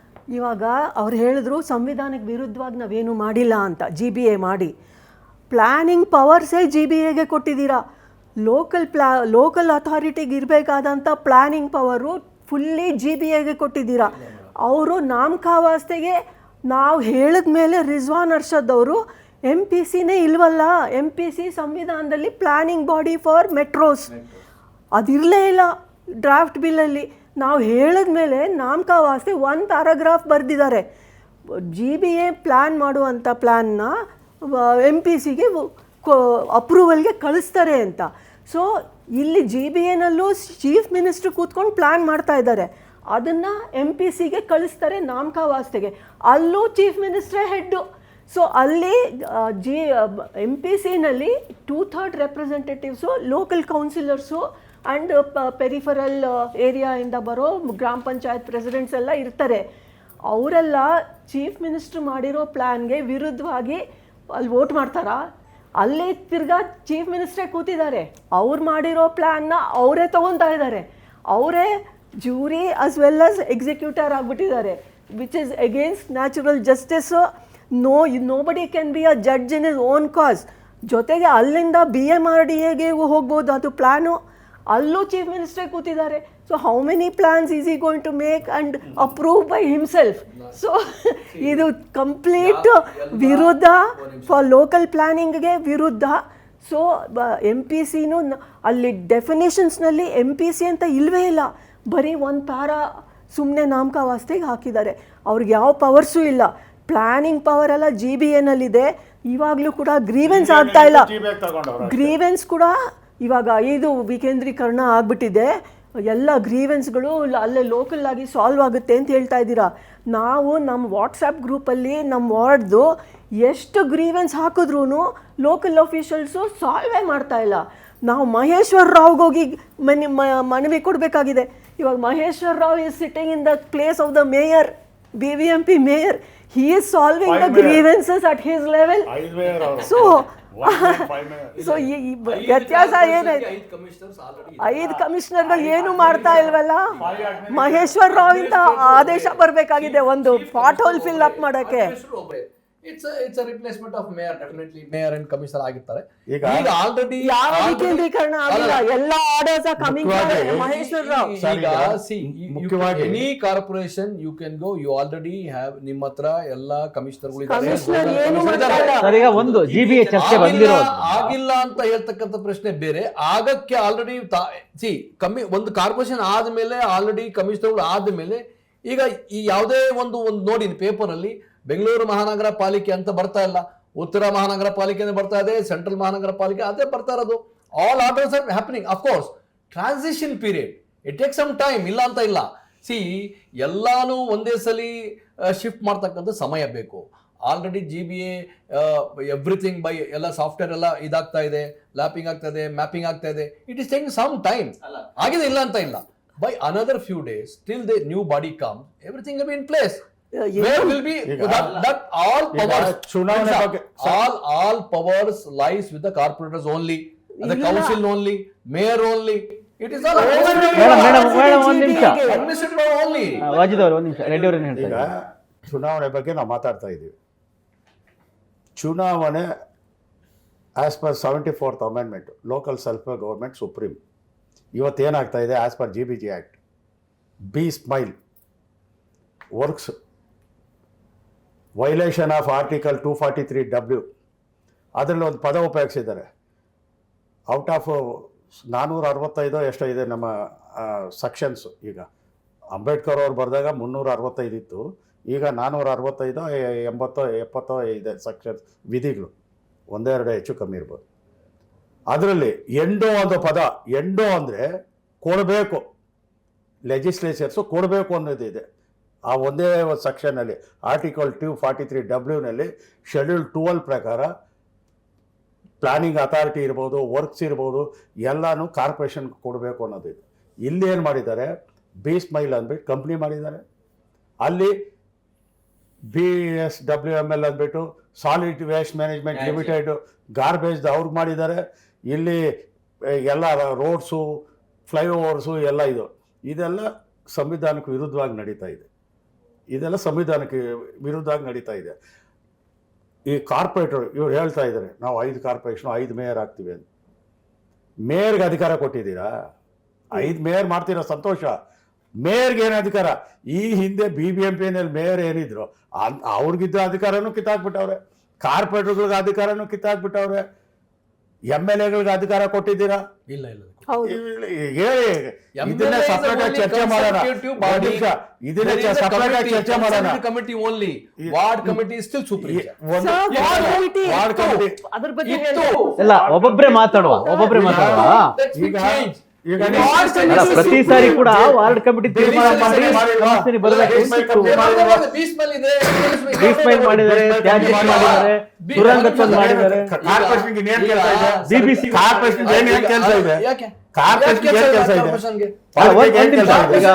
ರೆಡ್ಡಿ ಅವರು ತಮ್ಮ ವಾದ ಮುಂದಿಟ್ಟಿದ್ದಾರೆ, ಮೇಡಮ್ ಏನೋ ಹೇಳಕ್ ಹೊರಟಿದ್ದಾರೆ. ಬಟ್ ನನಗೂ ಒಂದು ಸಂದೇಹ ಇರೋದೇನು ಅಂದ್ರೆ, 5 ಪಾಲಿಕೆ ಮಾಡಿದ್ದಾರೆ, ಎಲ್ಲಾ ತೀರ್ಮಾನಗಳನ್ನು GBA ತಗೊಳ್ತದೆ. ಇನ್ನೊಂದು ಇಂಟರ್ ಪಾಲಿಕೆ, 2 ಪಾಲಿಕೆ ಮಧ್ಯೆ ಬರುವ ಕಾಮಗಾರಿ, ಅದು 2 ಪಾಲಿಕೆ ತಗೊಳಕ್ ಬರಲ್ಲ, ಅದನ್ನ GBA ತೀರ್ಮಾನ ಮಾಡಬೇಕು. ಅಂದ್ರೆ ಇದು ಸುಪ್ರೀಂ ಗವರ್ಮೆಂಟ್ ತರ ಕೆಲಸ ಮಾಡುತ್ತಾ ಅನ್ನೋ ಸಂದೇಹ ಇದೆ. ಈಗ ಒಂದೇ ಒಂದು ಮಾಜಿದ್ ಲೋಕಲ್ ಬಾಡಿ ಮುಂಚೆನೂ ಇದ್ದಿದ್ದು ರಾಜ್ಯ ಸರ್ಕಾರದ ಕೆಳಗಡೆನೆ. ನಾವು ಏನು ಮಾಡಬೇಕಾಗಿದ್ದನು, ರಾಜ್ಯ ಸರ್ಕಾರ ಅನುಮೋದನೆ ಕೊಡಬೇಕಾಗಿತ್ತು. ಈಗ ಮಧ್ಯದಲ್ಲಿ ಇನ್ನೊಬ್ರು GBA ಬೇಕಾಗಿತ್ತ. ಈಗ ರಾಜ್ಯ ಸರ್ಕಾರ ಮುಖ್ಯಮಂತ್ರಿಗಳು, ಉಸ್ತುವಾರಿ ಮಂತ್ರಿಗಳು ಬೆಂಗಳೂರಿಗಿರೋರು, ಅವರು ಎಲ್ಲ ಇಲಾಖೆಗಳು ಉಸ್ತುವಾರಿ ಮಾಡೋರು. ಈಗ ಅದೇ ಕೆಲಸ ಈಗ GBA ಅಂತ ಕೂತ್ಕೊಂಡು ಅಲ್ಲಿ ವಾಟ್ ಈಸ್ ದಿ ನಿಮ್ಮ ಈಗ ಪಕ್ಷದ ನೇರವಾಗಿ ಶಾಸಕರು ಇರ್ತಾರೆ, ಸರ್ಕಾರ- ಮೇಡಮ್ ಏನೋ ಹೇಳಕ್ ಹೊರಟಿದ್ದಾರೆ. ನೇರವಾಗಿ ಅಲ್ಲ, ಸರ್ಕಾರ ನೀವಿಬ್ರು ಒಂದು ನಿಮಿಷ. ಎರಡು ನಾವು ಪಕ್ಷದ ಕೌನ್ಸಿಲಿಂದ ಕಳಿಸಿ ಸರ್ಕಾರ ಅಪ್ನೆ ತಗೊಂಡ್ಬಿಡ್ತಿದ್ವಿ ಅಂತ ತಿಳ್ಕೊಳ್ಳಿ. ನಮ್ ಸರ್ಕಾರ ಆಯ್ತು, ಅವ್ರ ಸರ್ಕಾರ ಆಯ್ತು. ಇವತ್ತು ಇಲ್ವಲ್ಲ. GB will take yes, all MLAs are together in the same boat. ನೀವು ಏನ್ ಬೇಕಾದ್ರೆ ಅಲ್ಲಿ election ಆಗ್ಲೇ ಮಾಡ್ಕೊಬೋದು. GB ಮೇಡಮ್ ಅವರು ಅದೇ ಒಂದು violation, ಪ್ರಸ್ತಾಪ- constitution ರೆಡ್ಡಿ ಅವರು ಒಂದು violation. ಕಾತ್ಯಾನಿ ಅವರೇನು ಹೇಳ್ತಾ ಇದ್ದಾರೆ. ಅವರು ವಾರ್ಡ್ ಕಮಿಟಿ ಬಗ್ಗೆ ಹೇಳಿದ್ರು. ವಾರ್ಡ್ ಕಮಿಟಿ ಸುಪ್ರೀಂ ಅನ್ನೋ ಥರ ಹೇಳಿದ್ರು. Ward committee you have made it an advisory body. ಆಮೇಲೆ ವೀಟೋ ಪವರ್ ಇರಲಿಲ್ಲ ಕೌನ್ಸಿಲರ್ಗೆ BBMP ಆ್ಯಕ್ಟಲ್ಲಿ. ವೀಟೋ ಪವರ್ ವಾಪಸ್ ತಂದಿದ್ದೀರಾ. ಸೊ ಜನತೆಗೆ 74ನೇ ತಿದ್ದುಪಡಿ ಅಂತ ಹೇಳಿದ್ರಿ, ಅದರಲ್ಲಿ power to the people and ಜನತೆಗೆ ಅಧಿಕಾರ ಅನ್ನೋದೇ ಎಸೆನ್ಸ್ ಆಫ್ 74th ಅಮೆಂಡ್ಮೆಂಟ್. ಜನತೆಗೆ ಅಧಿಕಾರನೇ ಕಿತ್ಕೊಂಡ್ಬಿಟ್ಟಿದ್ದೀರಾ. ವಾರ್ಡ್ ಕಮಿಟಿನ ಅಡ್ವೈಸರಿ ಬಾಡಿ ಮಾಡಿದ್ದೀರಾ. Veto power over the ward committee decision ಕೌನ್ಸಿಲರಿಗೆ ಕೊಟ್ಟಿದ್ದೀರಾ. ಏರಿಯಾ ಸಭಾನ ರದ್ದು ಮಾಡಿದ್ದೀರಾ. ಏರಿಯಾ ಸಭಾ ಪ್ರತಿಯೊಬ್ಬ ಪ್ರಜೆ ವೋಟರ್ಗೂ ಅಲ್ಲಿ ಅಧಿಕಾರ ಇತ್ತು. ಅವನು ಗ್ರೌಂಡ್ ಲೆವೆಲಲ್ಲಿ ಅವನಿಗೇನು ಬೇಕು ಅಂತ ಪ್ಲ್ಯಾನ್ ಮಾಡೋದಕ್ಕೆ ಏರಿಯಾ ಸಭೆಯಿಂದ ಅವನು ಕೊಡೋ ಏರಿಯಾ ಸಭೆನಲ್ಲಿ ಯಾವ ರೋಡು ಯಾವ ಪಾಟ್ಗಳು ಮಾಡಬೇಕು ಅಂತ ಅವ್ರ ತೀರ್ಮಾನ ತಗೋಬೇಕು. ಇವಾಗ ನನ್ನ ವಾರ್ಡಲ್ಲಿ ನೋಡ್ತಾ ಇದ್ದೀನಿ, ಮಾಡಿದ ರೋಡ್ನೇ ಮಾಡ್ತಾ ಇದ್ದಾರೆ. ಜನತೆಯನ್ನು ಕೇಳಿದ್ದಿದ್ರೆ ಡೆಫಿನೆಟ್ಲಿ ಮಾಡಿದ ರೋಡ್ನೇ ಮಾಡಬೇಡಿ ಅಂತ ನಾವು ಹೇಳ್ತಾ ಇದ್ವಿ. Planning has to come from bottom up. ಅದನ್ನು ಬಿಟ್ಬಿಟ್ಟು ಮೇಲಿಂದ ಪ್ಲ್ಯಾನಿಂಗ್ ಬೈಲಾ ಮಾಡಬೇಕು ಕಾರ್ಪೊರೇಷನ್ಗಳಿಗೆ ಅಂದರೆ ಅದು ನೀವು ಒಪ್ಕೊತೀರಾ? ಬೈಲಾ ಮಾಡೋದು ಲೋಕಲ್ ಅಥಾರಿಟಿದು ಪವರು. ಬೈಲಾ ಕೂಡ GBA ಮಾಡುತ್ತೆ ಅಂತ ಹೇಳಿದ್ರೆ ಯಾವ ಪವರ್ ಇದೆ ಲೋಕಲ್ ಅಥಾರಿಟಿಗೆ? ಪ್ರತಿಯೊಂದು ಬಜೆಟ್ ಮಾಡಬೇಕಾದ್ರೂ ಏರಿಯಾ ಸಭಾ ಜನತೆಗೆ ಕಂಪ್ಲೀಟ್ ಅಧಿಕಾರ ಕಿತ್ಕೊಂಡಿದ್ದೀರಾ. ಬಜೆಟ್ ಮಾಡಬೇಕು. ಸಾರಿ, ಈಗ ಮೇಡಮ್ ಹೇಳ್ತಕ್ಕಂಥದ್ದು ಈಗ power not lies with the corporator ಅಂತ.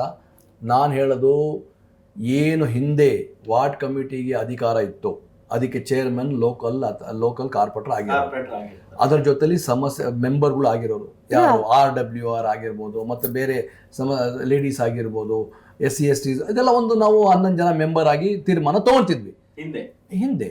Same ward committee lies still there.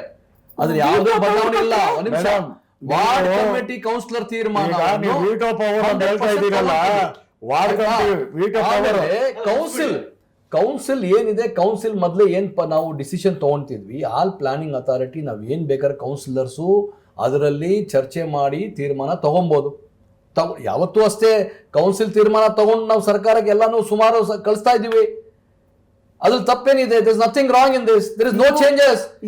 ಒಂದೇ ಆಗಿರೋದು ಇವ್ರಿಗೆ ಏನಾಗ್ಬಿಟ್ಟಿದೆ ಅಂದ್ರೆ 198 ಒಂದೇ ಕಡೆ ಇತ್ತಲ್ಲ, ಈಗ ವಿಭಜನೆ ಆಗ್ಬಿಟ್ಟಿದೆ.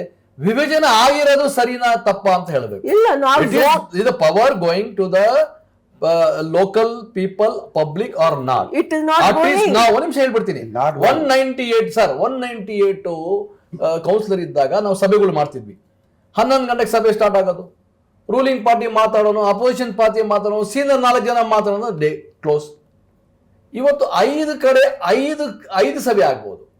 ಎಲ್ಲಾ ಕಾರ್ಪೊರೇಟರ್ಸ್ ಮಾತಾಡ್ತಕ್ಕಂಥ ಅವಕಾಶ ಸಿಕ್ಕತ್ತೆ. ಸರ್ ಆಗ್ತಾ ಇರ್ಲಿಲ್ಲ. ಏನಾಗುತ್ತೆ ಗೊತ್ತಾ ಸರ್, ಈಗ 224 ಜನ ಶಾಸಕರಿದ್ದಾರೆ ವಿಧಾನಸಭೆಯಲ್ಲಿ. ಅಷ್ಟು ಜನ ಇದ್ದಾಗ ಈಗ ಆಗೋದು ಪ್ರಸ್ತಾಪ ಮಾಡಲ್ಲ, ಬಟ್ ಈಗ 224 ಜನ ಶಾಸಕರಿದ್ದಾಗ ಅಸೆಂಬ್ಲಿಗಳು ವಿಂಟರ್ ಸೆಷನ್ ನಡೀತದೆ, ಬೆಳಗಾಂ ಸೆಷನ್ ನಡೀತದೆ, ಬಜೆಟ್ ಸೆಷನ್ ನಡೀತದೆ, ಈಗ ಸ್ಪೆಷಲ್ ಸೆಷನ್ ವಾರ 20 ದಿವಸ 25 ದಿವಸ. ನಮ್ ಕಾರ್ಪೊರೇಷನ್ ಏನು ಒಂದು ತಿಂಗಳಿಗೆ ಮಂತ್ ಎಂಡಲ್ಲಿ ಒಂದ್ ದಿವಸ ಕರೆಕ್ಟಾ? ಈಗ ನೀವು 5 ಮಾಡ್ಬಿಟ್ಟಿದ್ದೀರಿ, ಹಾಗಾದ್ರೆ ರಾಜ್ಯ 5 ಮಾಡಿ ದೇಶನ 5 ಮಾಡಕ್ಕಾಗ್ತದ?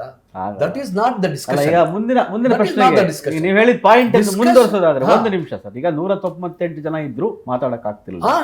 ಈಗ 5 ಪಾಲಿಕೆ ಆದ ಮೇಲೆ 369 ಜನ ಸದಸ್ಯರು. ಈಗ ಈ ಪಾಲಿಕೆ ವಿಭಜನೆಯಿಂದ ಅನುಕೂಲ ಆಗ್ತದೋ ಇಲ್ಲವೋ ಅನ್ನೋದು ಆಗಲ್ಲ.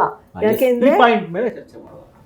ಮುಂಚೆ ಒಂದು BBMP ಇದ್ದಾಗ ಪ್ಯಾನ್ ವಾರ್ಡ್ ಪ್ರಾಜೆಕ್ಟ್ಸು ಏನು ಮಾಡಬೇಕಾಗಿತ್ತು ಅದೆಲ್ಲ BBMP ಮೇಯರು ಆ್ಯಂಡ್ ಕಮಿಷನರು, ನಿಮ್ಮ ಕೌನ್ಸಿಲರ್ಸು ಎಲ್ಲ ಸೇರಿಕೊಂಡು ಪ್ಲ್ಯಾನ್ ಮಾಡ್ತಾಯಿದ್ರು.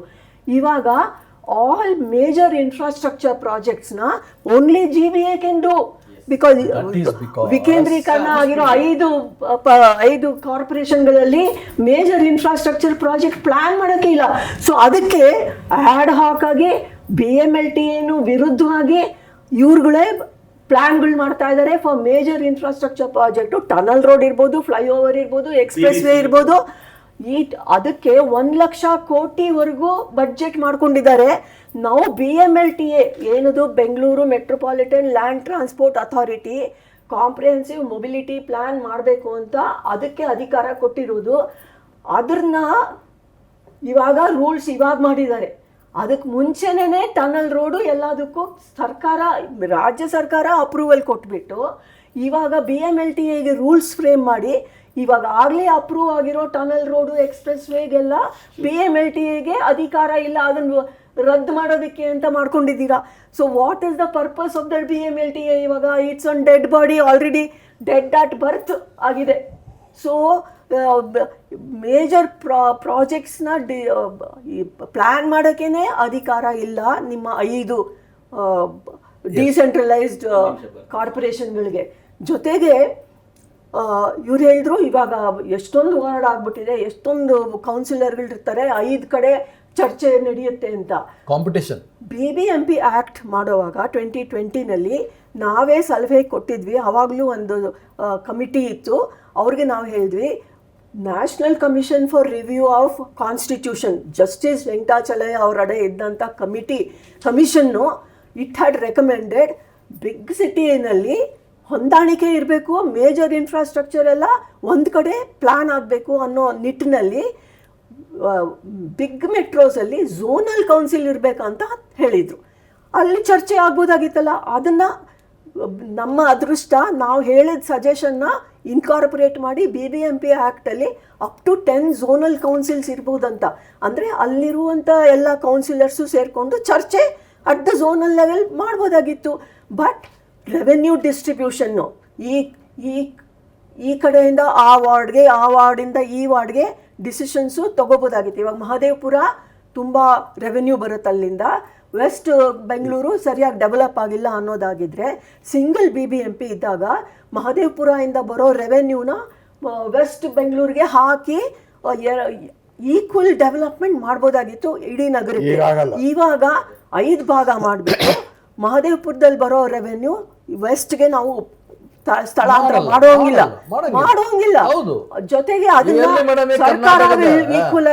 ಸರ್ಕಾರ ವಿಲ್ ಈಕ್ವಲೈಸ್ ಅನ್ನೋದು ಅದು ಸ್ಟೇಟ್ ಫೈನಾನ್ಸ್ ಕಮಿಷನ್ ಹೇಳುತ್ತೆ. ಅದ್ರ ಪ್ರಕಾರ ಡಿಸ್ಟ್ರಿಬ್ಯೂಟ್ ಮಾಡ್ತೀವಿ ಈಕ್ವಲ್ ಡೆವಲಪ್ಮೆಂಟ್ಗೆ. ಅಂದರೆ ಅದು ಅಸಾಧ್ಯ, because state finance commission is only a recommendatory body.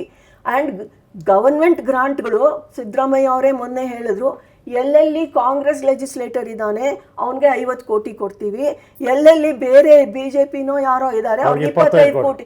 ಇದು what is the basis for this? What is the basis ಅಂದ್ರೆ ಏನ್ ಮಾಡಿದ್ರು? ಅಲ್ಲ ಬಿಜೆಪಿ ಏನ್ ಮಾಡಿದ್ರು? 100 ಕೋಟಿ ತಗೊಂಡಿಲ್ಲ ಅಲ್ಲ ಪಕ್ಷ. ಒಂದು ನಿಮಿಷ, ನೀವು ಹಂಗ್ ಬಂದ್ಬಿಟ್ರೆ when the MLAs left Congress they have got how many crores? Hundreds of crores. ನೋಡಿ, let us not go there. ನಾನು ಹೇಳೋದು let us not go there. See, ಸ್ವಲ್ಪ that is not the discussion. ಆ ವಿಷಯ ಬೇಡ.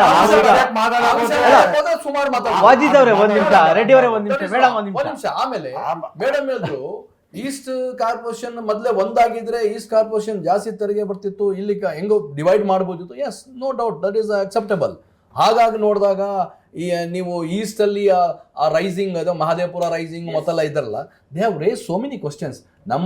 ನಮ್ಮ ದುಡ್ಡು ನಾವೇ ಹೈಯೆಸ್ಟ್ ಕಟ್ತಾ ಇದೀವಿ, ನಮ್ಗೆ ಬರ್ತಾ ಇಲ್ಲ ಅಂತ. That is satisfied. ನಿಮ್ಗೆ ಹಣ ನೀವೇ ತಗೊಳ್ಳಿ, ಮಾಡ್ಕೊಳ್ಳಿ ಅಂತ ಇವಾಗ. ಆಮೇಲೆ ಹಂಗ್ ಹೋದಾಗ ರಾಜ್ಯದ ಹಂಗ್ ಬರ್ದ್ರೆ ನಾಳೆ ಡಿಸ್ಕಷನ್ ಏನಿವೆ ಔಟ್ ಆಫ್ ರಿಕಾರ್ಡ್ ಬೇಕಾದ್ರೆ ಹೇಳ್ತೀನಿ. The amount is going from Karnataka to the central government. Are we getting it? ಈಗ ಪಾಲಿಕೆ ವ್ಯಾಪ್ತಿಗೆ ಸೀಮಿತ ಆಗೋಣ. ಮೇಡಮ್ ಮಾಡಿದ್ರೆ ನಾನು ಪದ್ಮನಾಭ ರೆಡ್ಡಿ ಅವರು ಸಣ್ಣ ಮುಂದುವರಿಸಬಹುದು ಅನ್ಸುತ್ತೆ. ಈಗ ಒಂದು ಈ ಥರದ ಈ ಸಂಪನ್ಮೂಲ ಸಂಗ್ರಹದಲ್ಲಿ, ಈಗ ಮೇಡಮ್ ಅವ್ರು ಹೇಳಿದಾಗೆ ಮಹದೇವಪುರದಲ್ಲಿ ಇರ್ಬೋದು ಅಥವಾ ಕೇಂದ್ರ ಬೆಂಗಳೂರು ಇರ್ಬೋದು, ಇಲ್ಲಿ ಎಲ್ಲ ಸಂಪನ್ಮೂಲ ಕ್ರೋಢೀಕರಣ ಜಾಸ್ತಿ ಆಗುತ್ತೆ.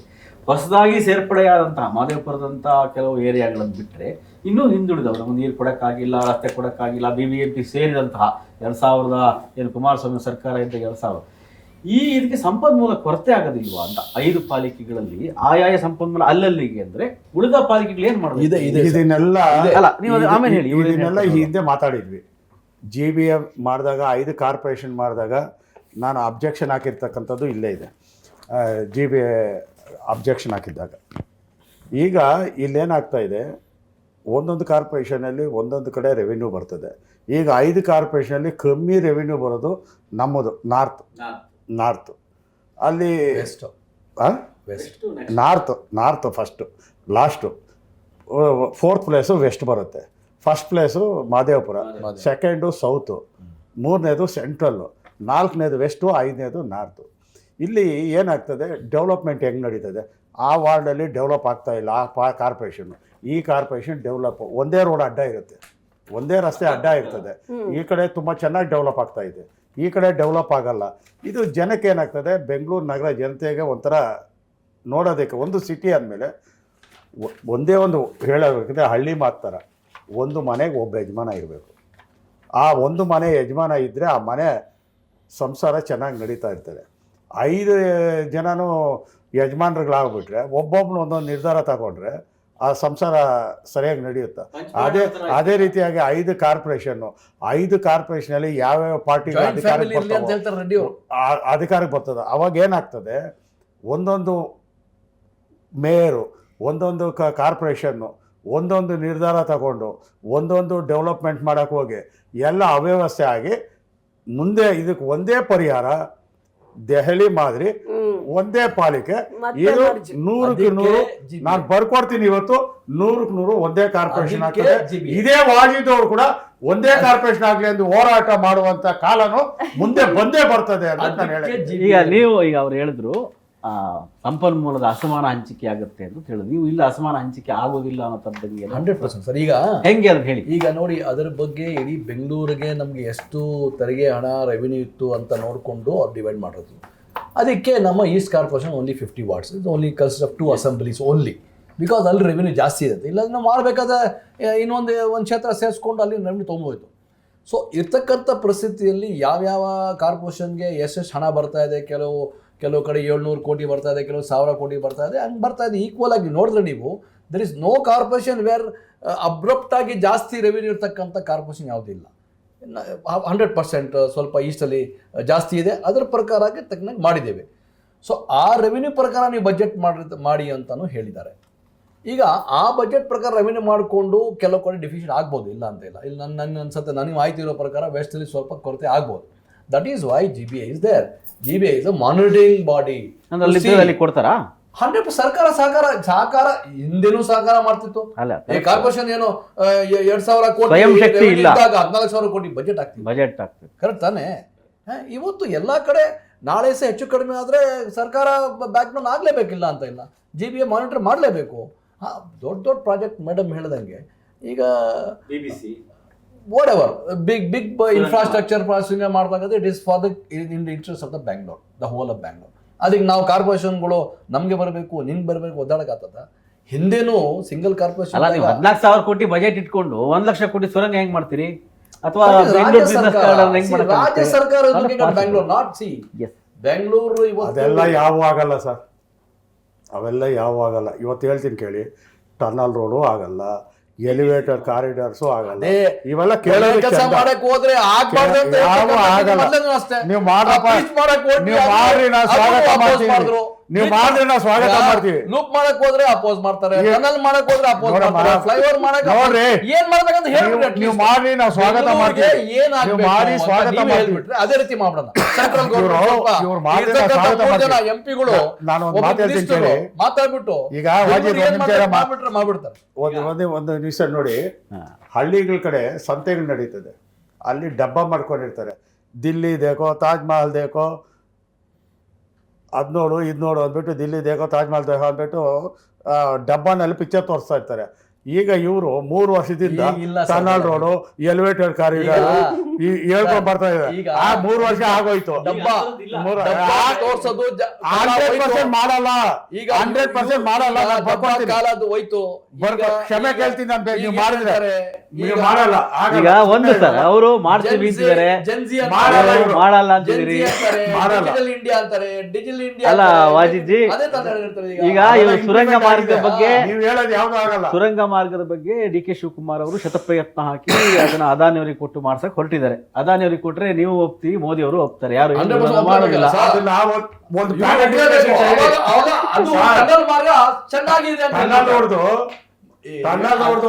ಪ್ಯಾನೆಲ್ ಡಿಸ್ಕಷನ್ ಕರೀರಿ, ಅದನ್ನ ಬಿಚ್ಚಿಕ್ತೀವಿ. ಅದನ್ನ ಇನ್ನೊಂದಿನ ಮಾತಾಡೋಣ. ಈಗ ಚುನಾವಣೆಯ ಬಗ್ಗೆ ಸೀಮಿತ ಮಾತಾಡ್ತಾ ಇದ್ದೇವೆ. ಒಂದು ಪುರಪಾಲಿಕೆಯ ಚುನಾವಣೆ ಬರೋದಾದ್ರೆ ಚುನಾವಣಾ ಆಯೋಗದ ಸಂಗ್ರೇಶ್ ಅವರು ಮೊನ್ನೆ ಆಯುಕ್ತರು ಮಾತಾಡುವಾಗ ಇನ್ನೊಂದು ಹೊಸ ಅಂಶವನ್ನು ಹೇಳಿದ್ರು. ಇಲ್ಲಿವರೆಗೆ ವಿದ್ಯುನ್ಮಾನ ಮತಯಂತ್ರ ಇತ್ತು, ನಾವು ಇದರಲ್ಲಿ ಬ್ಯಾಲೆಟ್ ಪೇಪರ್ ಬಳಸ್ತೇವೆ ಮತಪತ್ರ ಅಂತ. ಈ ಸುಮಾರು 40 ವರ್ಷ ಆಗ್ತಾ ಬಂತು. ನಾವೆಲ್ಲ ಚುನಾವಣೆ, ಯಾವ ಸೊಸೈಟಿ ಚುನಾವಣೆ ಬಿಟ್ರೆ ಬೇರೆ ಎಲ್ಲೂ ಮತಪತ್ರ ಬಳಸ್ತಾ ಇಲ್ಲ. ಸಣ್ಣ ಸಣ್ಣ ಸೊಸೈಟಿ, ಪಂಚಾಯತ್ ಎಲೆಕ್ಷನ್ ಇತ್ತು, ಪಂಚಾಯತ್ ಎಲೆಕ್ಷನ್, ಗ್ರಾಮ ಪಂಚಾಯತ್ ಎಲೆಕ್ಷನ್ ಓನ್ಲಿ ಬ್ಯಾಲೆಟ್. ಇದರ ಪರಿಣಾಮ ಏನು? ಈಗ ಮತ ಎಣಿಕೆ ಇರಬಹುದು, ಬ್ಯಾಲೆಟ್ ಬಾಕ್ಸ್ ಯಾರೋ ಹೊತ್ತು ಹೋಗ್ಬೋದು, ಅಥವಾ ಒಂದು ಹಳೆ ಬೂತ್ ಕ್ಯಾಪ್ಚರಿಂಗ್ ಎಲ್ಲ ನಿಮಗೆ ಬ್ಯಾಲೆಟ್. ಇವಾಗ ಮುಖ್ಯವಾಗಿ ಫ್ರೀ ಆ್ಯಂಡ್ ಫೇರ್ ಎಲೆಕ್ಷನ್ ಅಂತ ಅಂದರೆ, ನಾನು ಹಾಕಿದ ಮತ ಅದು ರೆಕಾರ್ಡ್ ಸರಿಯಾಗಿ ಆಯಿತಾ, ನಾನು ಹಾಕ್ದಂಗೆ ಆಯಿತಾ, ಅದನ್ನು ಸರಿಯಾಗಿ ಕೌಂಟ್ ಮಾಡಿದ್ರಾ, ಮತ್ತು ನಾನು ಹೇಳ್ದಂಗೆ ಅದು ಎಲೆಕ್ಷನ್ನು ತೀರ್ಮಾನ ಆಗಿದೆಯಾ ಅನ್ನೋದು ನಮಗೆ ಜನತೆಗೆ ಭರವಸೆ ಇರಬೇಕು. ಇವಾಗ ಏನು EVM ಇದೆ, ಆ EVMಮು ಅದರ ಟೆಕ್ನಾಲಜಿ ಬಗ್ಗೆನೇ ಜನತೆಗೆ ಭರವಸೆ ಬರ್ತಾ ಇಲ್ಲ. ಜೊತೆಗೆ ಎಷ್ಟೋ ಎಕ್ಸ್ಪರ್ಟ್ಸ್ ಹೇಳ್ತಾ ಇದ್ದಾರೆ, ಡಿಜಿಟಲ್ ಟೆಕ್ನಾಲಜಿ ಗೊತ್ತಿರೋರು, ಅದರಲ್ಲಿ VVPATಗೆ ಒಂದು ಮೆಸೇಜ್ ಹೋಗ್ಬೋದು, ಸೆಂಟ್ರಲ್ ಪ್ರಾಸೆಸಿಂಗ್ ಯೂನಿಟ್ಗೆ ಬೇರೆ ಮೆಸೇಜ್ ಹೋಗ್ಬೋದು, EVMಗೆ ಇನ್ನೊಂದು ಥರ ಮೆಸೇಜ್ ಹೋಗ್ಬೋದು.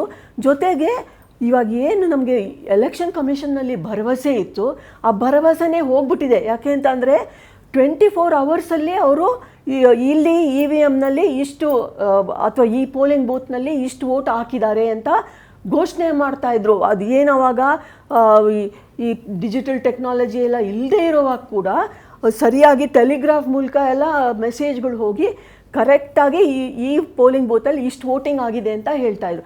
ಇವಾಗ ದಿನಗಳ್ಗಟ್ಟಲೆ ಆದರೂ ಆ ರಿಸಲ್ಟೇ ಹೇಳ್ತಾ ಇಲ್ಲ. ನಮ್ಮ ಭರವಸೆ ಹೋಗ್ಬಿಟ್ಟಿದೆ. ಯಾಕೆಂದರೆ why are they delaying the announcement of the result. ಆಮೇಲೆ EVMನಲ್ಲಿರೋದಕ್ಕೂ ಕೌಂಟಿಂಗ್ ಮಾಡಿದಾಗ ಸಿಗೋ ರಿಸಲ್ಟ್ಗೂ ವ್ಯತ್ಯಾಸ ಕಾಣ್ತಾ ಇದೆ. ಇದರಿಂದ ಎಲ್ಲ ಜನತೆಗೆ EVM ಮೆಷಿನ್ ಮೇಲೆ, ಸೆಂಟ್ರಲ್ ಪ್ರಾಸೆಸಿಂಗ್ ಯೂನಿಟ್ ಬಗ್ಗೆ, ಕೌಂಟಿಂಗ್ ಬಗ್ಗೆ ಭರವಸೆ ಹೋಗ್ಬಿಟ್ಟಿದೆ. ಭರವಸೆ ನಮಗೆ ವಾಪಸ್ ಬರಬೇಕು ಅಂತಂದರೆ ಬ್ಯಾಲೆಟ್ ಪೇಪರ್ ಮಾಡೋದು ಬೆಟರು. ಬಿಕಾಸ್ ನಾವು ಹಾಕ್ದಂಗೆ ಅದು ಅಲ್ಲಿ ರೆಕಾರ್ಡ್ ಆಗುತ್ತೆ ಆ್ಯಂಡ್ ಅದರಂತೆ ಕೌಂಟಿಂಗ್ ಆಗುತ್ತೆ. ಸೊ ಭರವಸೆ ವಾಪಸ್ ಬರೋದಕ್ಕೆ ತೀರಾ ಭರವಸೆ ಹೋಗ್ಬಿಟ್ಟಿದೆ ಎಲೆಕ್ಷನ್ ಕಮಿಷನ್ ಮೇಲೆ. ಇವಾಗ ಏನು SIR ಆಗ್ತಾ ಇದೆ, ಅದಕ್ಕೆ ಎಷ್ಟು what all is coming out of that SIR, ಎಷ್ಟು ಪ್ರೊಸೀಜರಲ್ ಮಿಸ್ಟೇಕ್ಸ್ ಆಗ್ತಾ ಇದೆ, ಎರರ್ಸ್ ಆಗ್ತಾ ಇದೆ. It has become a farce ಅಂತ ಹಿಂದೂ ಎಡಿಟೋರಿಯಲ್ ಹೇಳಿದೆ. The election entire special intensive revision is a descent into farce ಅಂತ ಹೇಳಿದ್ದಾರೆ. So ನಗುಪಾಟ್ಲಾಗ್ಬಿಟ್ಟಿದೆ ECI.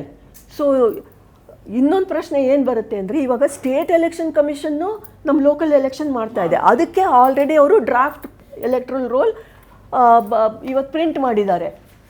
ನೆಕ್ಸ್ಟ್ ಮಂತ್ ಮತ್ತೆ SIR ಆಗುತ್ತೆ ಅಂತ ಇದ್ದಾರೆ. ಸೊ SIR ಇವಾಗ already they are preparing the local ಬಾಡಿದು ಎಲೆಕ್ಷನ್. SIR ಕರ್ನಾಟಕದಲ್ಲಿ ಮಾಡಿದ್ದಾರೆ. 3 ಕೋಟಿಯಷ್ಟು ಮತದಾರರು ಮಾತ್ರ ಉಳಿತಾರೆ, ಉಳಿದ 2 ಕೋಟಿಯವರು ಸಂದೇಹ ಇದೆ. 2 ಕೋಟಿ ಎಲ್ಲಿ ಹೋಗ್ತಾರೆ ಗೊತ್ತಿಲ್ಲ, ಅದು ಬೇರೆ ವಿಷಯ. ಬಟ್ ಈಗ ನಾವು ಈ ಚುನಾವಣೆಯಲ್ಲಿ ಬ್ಯಾಲೆಟ್ ಬಳಸೋದು ಬಗ್ಗೆ ತಮ್ಮ ಅಭಿಪ್ರಾಯ ಇಲ್ಲ. ನಾನು ಹೇಳಿದೆ ಅದನ್ನ. ಬಟ್ ಇವಾಗ ಪ್ರಶ್ನೆ ಇರೋದು, ಇವಾಗ ಇವಾಗ ಸ್ಟೇಟ್ ಎಲೆಕ್ಷನ್ ಕಮಿಷನ್ ತಯಾರು ಮಾಡಿ ಫೈನಲ್ ಮಾಡೋ ಎಲೆಕ್ಟ್ರೋಲ್ ರೋಲ್ಗೂ SIR ಮಾಡೋ ಎಲೆಕ್ಟ್ರೋಲ್ ರೋಲ್ಗೂ ವ್ಯತ್ಯಾಸ ಬಂದರೆ, ಅಂದರೆ ಸ್ಟೇಟ್ ಎಲೆಕ್ಷನ್ ಕಮಿಷನ್ ಮಾಡಿದ್ದು ರೋಲು ತಪ್ಪು ಅಂದರೆ ಅದ್ರ ಪ್ರಕಾರ ಎಲೆಕ್ಟ್ ಆಗಿರೋರೆಲ್ಲ ಇನ್ವ್ಯಾಲಿಡ್ ಅಂತ ಆಗುತ್ತಾ? ಗೊತ್ತಿಲ್ಲ. That is the question that comes. ಸರಿ, ಬ್ಯಾಲೆಟ್ ಬಗ್ಗೆ ತಾವೇನು ತಮಗೆ ಮಾಹಿತಿ ಇಲ್ಲ. ಅದು ವೋಟರ್ ಲಿಸ್ಟ್ ಹೇಳ್ತೀನಿ.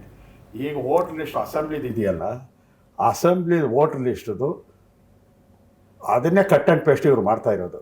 ಇವರು ಮನೆಗೆ ಹೋಗಿ ಯಾರೂ ಹೊಸದಾಗಿ BLOಗಳು ಮಾಡ್ತಾ ಇಲ್ಲ. ಅಸೆಂಬ್ಲಿದು ಪಾರ್ಲಿಮೆಂಟ್ದು ಏನು ಎಲೆಕ್ಷನ್ ವೋಟರ್ ಲಿಸ್ಟ್ ಇದೆ ಅದನ್ನು ತಗೊಂಡು ಮೇನ್ ಶೀಟು ಪಾರ್ಟ್ ನಂಬರ್ಗಳು ಚೇಂಜ್ ಆಗುತ್ತೆ ಅಷ್ಟೇ, ಮಿಕ್ಕಿದೆಲ್ಲ ಅದೇ.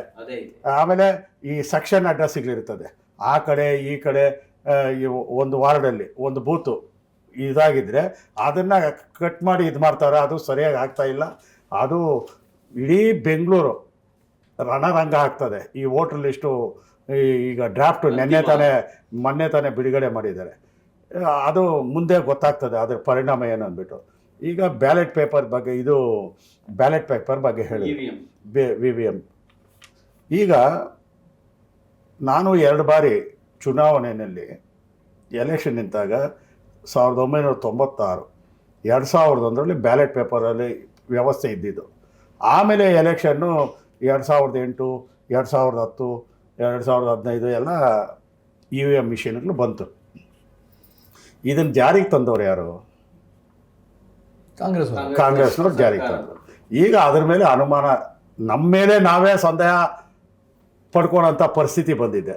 ಇವತ್ತು ಬ್ಯಾಲೆಟ್ ಪೇಪರ್ ತಂದಿದೆ, ಆಯಿತು, ನೀವು ತಂದುಬಿಟ್ಟಿದ್ದೀರಾ, ಇನ್ನು ಅದನ್ನು ಆಯಿತು, ಸರ್ಕಾರಕ್ಕೆ ಅಧಿಕಾರ ಇದೆ, ಎಲೆಕ್ಷನ್ ಕಮಿಷನ್ ಅನೌನ್ಸು ಮಾಡಿದ್ದಾಯಿತು, ಆಯಿತು. ಬ್ಯಾಲೆಟ್ ಪೇಪರಲ್ಲಿ BJP ಅವಾಗ ಬೆಂಗಳೂರಲ್ಲಿ ಗೆಲ್ಲಲ್ಲ ನಿಮ್ಮ ಪ್ರಕಾರ?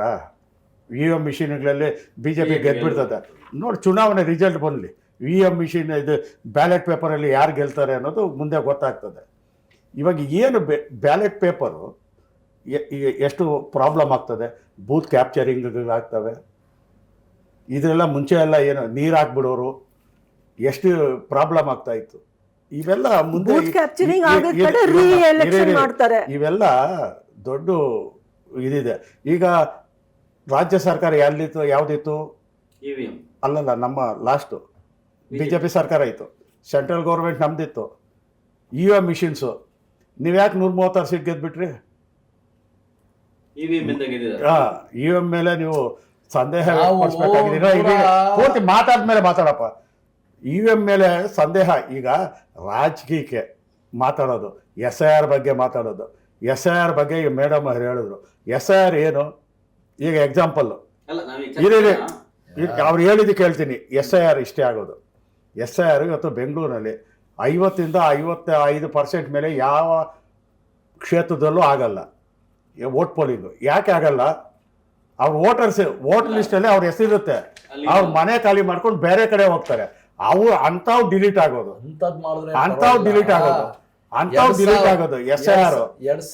SIR ಅಂಥವು ಡಿಲೀಟ್ ಆಗೋದು. ನೀವು ಇವಾಗ ಬಿಹಾರಲ್ಲಿ ಮಾತಾಡಿದ್ರಿ, ಒಂದು ಕಂಪ್ಲೇಂಟ್ ಆಗಿದೆಯಾ? ಯಾರಾದರೂ ನನ್ನ ಮತವನ್ನು ತೆಗೆದಾಕ್ಬಿಟ್ರು ಅಂದ್ಬಿಟ್ಟು ಯಾರಾದರೂ ಒಂದು ಕಂಪ್ಲೇಂಟ್ ಕೊಟ್ಟಿದ್ದಾರಾ? ಒಂದು ಕೇಸ್ ಬುಕ್ ಆಗಿದೆಯಾ?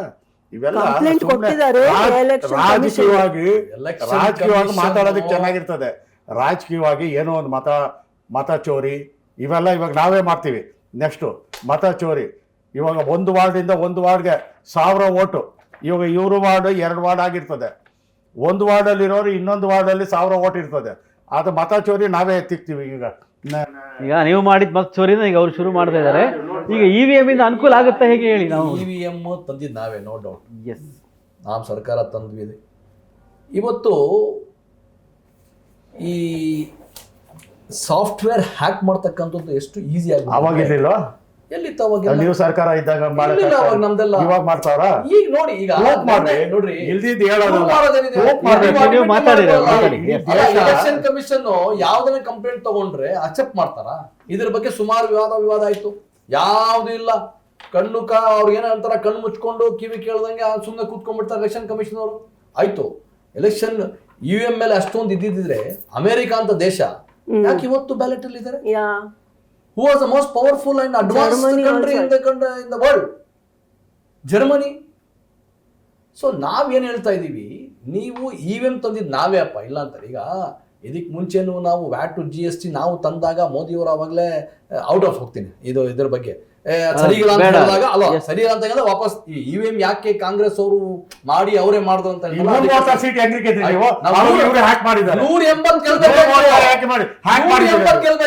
40 ಹೋಯ್ತು. ಇದೇ EVM ಅಲ್ಲಿ ಇರ್ತಾರಲ್ಲ ಅಂದ್ರೆ ನಾವು ಗೆಲ್ತಿದ್ವಿ. ಈಗ ಅವರೊಂದು ಚಾಲೆಂಜ್ ಹಾಕಿದ್ದಾರೆ.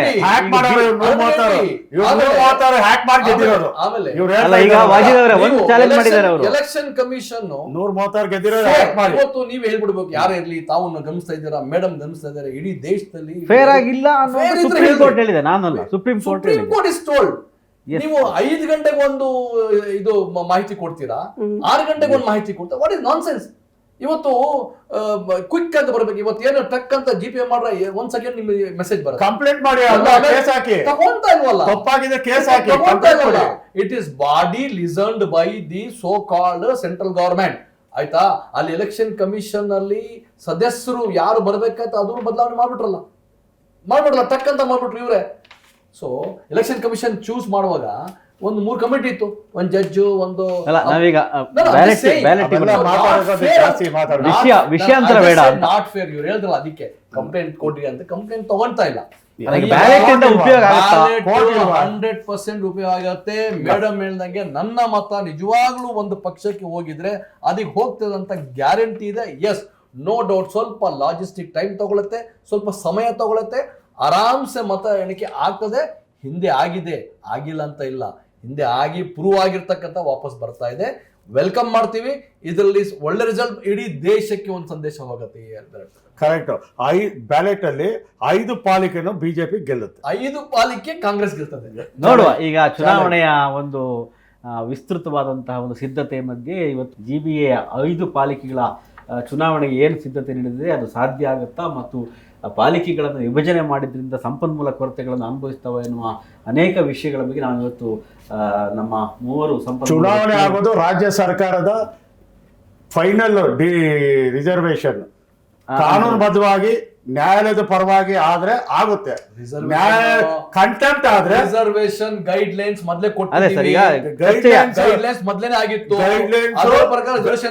ಅವ್ರ ಗೈಡ್ ಲೈನ್ಸ್ ಕೊಟ್ಟಿರ್ತಕ್ಕಂಥದ್ದು ರಾಜ್ಯ ಉಚ್ಚ ನ್ಯಾಯಾಲಯದ ಆದೇಶದ ವಿರುದ್ಧವಾಗಿದೆ. ಈಗ ನಾನು ಹೋಗಿ ಅಬ್ಜೆಕ್ಷನ್ ಆಗ್ತಾ ಇದ್ದೀನಿ. ಒಂದು ನಿಮಿಷ. ಇವರು ಕಾನೂನುಬದ್ಧವಾಗಿ ರಾಜ್ಯ ಉಚ್ಚ ನ್ಯಾಯಾಲಯದ ಆದೇಶದ ಪರವಾಗಿ ನೀವು ಮಹಿಳಾ ಮೀಸಲಾತಿಯನ್ನ ಮಾಡಿದ್ರೆ, ಇನ್ನೊಂದು ಮಾಡಿಬಿಟ್ಟಿದ್ದಾರೆ. ಕೊನೆಗೆ ಹೇಳ್ತೀನಿ, ಮೇಡಮ್ ಅವರು ಇದ್ದಾರೆ. ಇಲ್ಲಿವರೆಗೂ ಕಾರ್ಪೊರೇಷನ್ ಇತಿಹಾಸದಲ್ಲಿ 96ರಿಂದ ಇಲ್ಲಿವರೆಗೂ 50% ಮಹಿಳಾ ಮೀಸಲಾತಿ ಕೊಡ್ತಾ ಇದ್ರು. ಈಗ 8 ಸೀಟ್ ಕಮ್ಮಿ ಮಾಡಿದ್ದಾರೆ ಬೆಂಗಳೂರಲ್ಲಿ, ಮಹಿಳೆಯರಿಗೆ ಅನ್ಯಾಯ ಮಾಡಿದ್ದಾರೆ. ಅದನ್ನು ಸರಿ ಮಾಡ್ತೇನೆ ಅಂತ ಹೇಳಿ ಉಸ್ತುವಾರಿ ಸಚಿವರಾದಂತಹ ಬೆಂಗಳೂರು DK ಶಿವಕುಮಾರ್ ಅವರು ಹೇಳಿದ್ದಾರೆ. ಅಬ್ಜೆಕ್ಷನ್ ಕಾಲ್ ಫಾರ್ ಆಗಿದೆ. ನಾಳೆ ಕೊನೆ ದಿವಸ ರೆಡ್ಡಿ ಅವರ ಅಬ್ಜೆಕ್ಷನ್ ಕೊಡ್ತಾ ಇದ್ದಾರೆ. ಅದು UD ಏನು ಆಫೀಸರ್ಸ್ ನೋಡ್ತಾರೆ, ಚರ್ಚೆ ಮಾಡ್ತಾರೆ. Then the government will take a call. ಅಲ್ಲ, ಬೆಂಗಳೂರು ಹೆಚ್ಚು ಕಡಿಮೆ ಆಗಿದೆ. ಯಾವ ಕಾರಣಕ್ಕೆ ಇದು ಮಹಿಳಾವರ ರಿಸರ್ವೇಶನ್ ಬಗ್ಗೆ ಮಹಿಳೆಯರಿಗೆ ಅನ್ಯಾಯ ಹೇಳ್ತಾರಲ್ಲ, ರಿಸರ್ವೇಶನ್ 50% ಕೊಡ್ಸಿದ್ ಯಾರು? ಅನ್ಯಾಯ ನಾವ್ ಮಾಡ್ತಾ ಇದೀವ. ದೇವೇಗೌಡರು ಅಲ್ಲ, ಈಗ ಚರ್ಚೆಯನ್ನ ಮುಗಿಸೋ ಹಂತಕ್ಕೆ ಬಂದೇವೆ. ಯಾವುದೇ ಯಾರಿಗೂ ತೊಂದರೆ ಆಗದಂಗೆ ನಮ್ ಸರ್ಕಾರ ನೋಡ್ತದೆ. ಚುನಾವಣೆ ಆಗತ್ತೆ, ಗೆಲ್ತೀವಿ. ಅಲ್ಲ, ವಾಜಿದ್ ಅವರೇ, ಈಗ ಬಿಜೆಪಿ ಗೆಲ್ಲುತ್ತೆ. ರೆಡ್ಡಿ ಅವರೇ ಒಂದ್ ನಿಮಿಷ. ಈಗ ಅವರಾಗ್ಲೇ ಹೇಳಿದ್ರು ಮೀಸಲಾತಿ ಸಂಬಂಧಪಟ್ಟಾಗಿ ಸಮಸ್ಯೆ ಇದೆ ಅಂತ. ಬೆಂಗಳೂರು ಉಸ್ತುವಾರಿ ಸಚಿವರಾದಂತಹ DK ಶಿವಕುಮಾರ್ ಅವರು, ನಗರಾಭಿವೃದ್ಧಿ ಸಚಿವರು ಸ್ಪಷ್ಟವಾಗಿ ಹೇಳಿದ್ದಾರೆ. ಆತರ ಮೀಸಲಾತಿ ಸಮಸ್ಯೆ ಇದ್ರೆ ಅಹವಾಲು ಬಂದ್ರೆ ಸ್ವಲ್ಪ ಬಗೆಹರಿಸ್ತೇವೆ. ಆದ್ರೆ ನಾವೆಲ್ಲ ಪ್ರಜಾಪ್ರಭುತ್ವವಾದಿಗಳಾಗಿ ಬಗೆಹರಿಸಿ 5 ಪಾಲಿಕೆ ವ್ಯಾಪ್ತಿಯ ಚುನಾವಣೆ ನಡೆಯಲಿ ಎಂಬ ಒಂದು ಹಾರೈಕೆ ಮತ್ತು ಬೆಂಗಳೂರು ಅಭಿವೃದ್ಧಿ ಆಗೋದಕ್ಕೆ ಸರ್ಕಾರ ಮತ್ತು ಪೌರರು, ಅಧಿಕಾರಿಗಳು, ಪತ್ರಕರ್ತರು, ಸಾಮಾಜಿಕ ಕಾರ್ಯಕರ್ತರು ಎಲ್ಲ ಸೇರಿ ಕೆಲಸ ಮಾಡಬೇಕಾಗಿದೆ. ಚುನಾವಣೆ ನಡೆಯದೇ ಇದ್ದರೆ ಇನ್ನೂ 5 ವರ್ಷ ನಡೆಯೋದಿಲ್ಲ. ಹಾಗಾಗಿ ಚುನಾವಣೆ ನಡೆಯುವ ನಿಟ್ಟಿನಲ್ಲಿ ಎಲ್ಲರೂ ಒಂದು ಆಶಯವಾಗಿ ಅದನ್ನು ಸರ್ಕಾರಕ್ಕೆ ಒತ್ತಾಯ ಮಾಡುವಂತಹ ಕೆಲಸವನ್ನು ಜನಪ್ರತಿನಿಧಿಗಳು ಮತ್ತು ಸಾಮಾಜಿಕ ಕಾರ್ಯಕರ್ತರು ಮಾಡಬೇಕಾಗಿದೆ. ಚುನಾವಣೆ ನಡೀಲಿ ಎಂಬ ಹಾರೈಕೆಯೊಂದಿಗೆ ನಾವು ಚರ್ಚೆಯನ್ನು ಮುಗಿಸ್ತಾ ಇದ್ದೇವೆ. ಪ್ರಜಾವಾಣಿಯ ಇಲ್ಲಿಯವರೆಗೆ ಚರ್ಚೆಯನ್ನು ವೀಕ್ಷಣೆ ಮಾಡತಕ್ಕಂತಹ ಎಲ್ಲ ವೀಕ್ಷಕರಿಗೂ ಕೂಡ ಧನ್ಯವಾದ ಹೇಳ್ತೇನೆ. ಹಾಗೆಯೇ ನಮ್ಮ ಚರ್ಚೆಯಲ್ಲಿ ಪಾಲ್ಗೊಂಡಂತಹ ಅಬ್ದುಲ್ ವಾಜಿದ್ ಅವರಿಗೆ, ಪದ್ಮಾವ್ ರೆಡ್ಡಿ ಅವರಿಗೆ, ಕಾತ್ಯಾನಿ ಚಾಮರಾಜ್ ಅವರಿಗೆ ಕೂಡ ಧನ್ಯವಾದಗಳನ್ನು ಹೇಳ್ತಾ ನಮ್ಮ ಕಾರ್ಯಕ್ರಮವನ್ನು ಮುಗಿಸ್ತೇವೆ. ನಮಸ್ಕಾರ.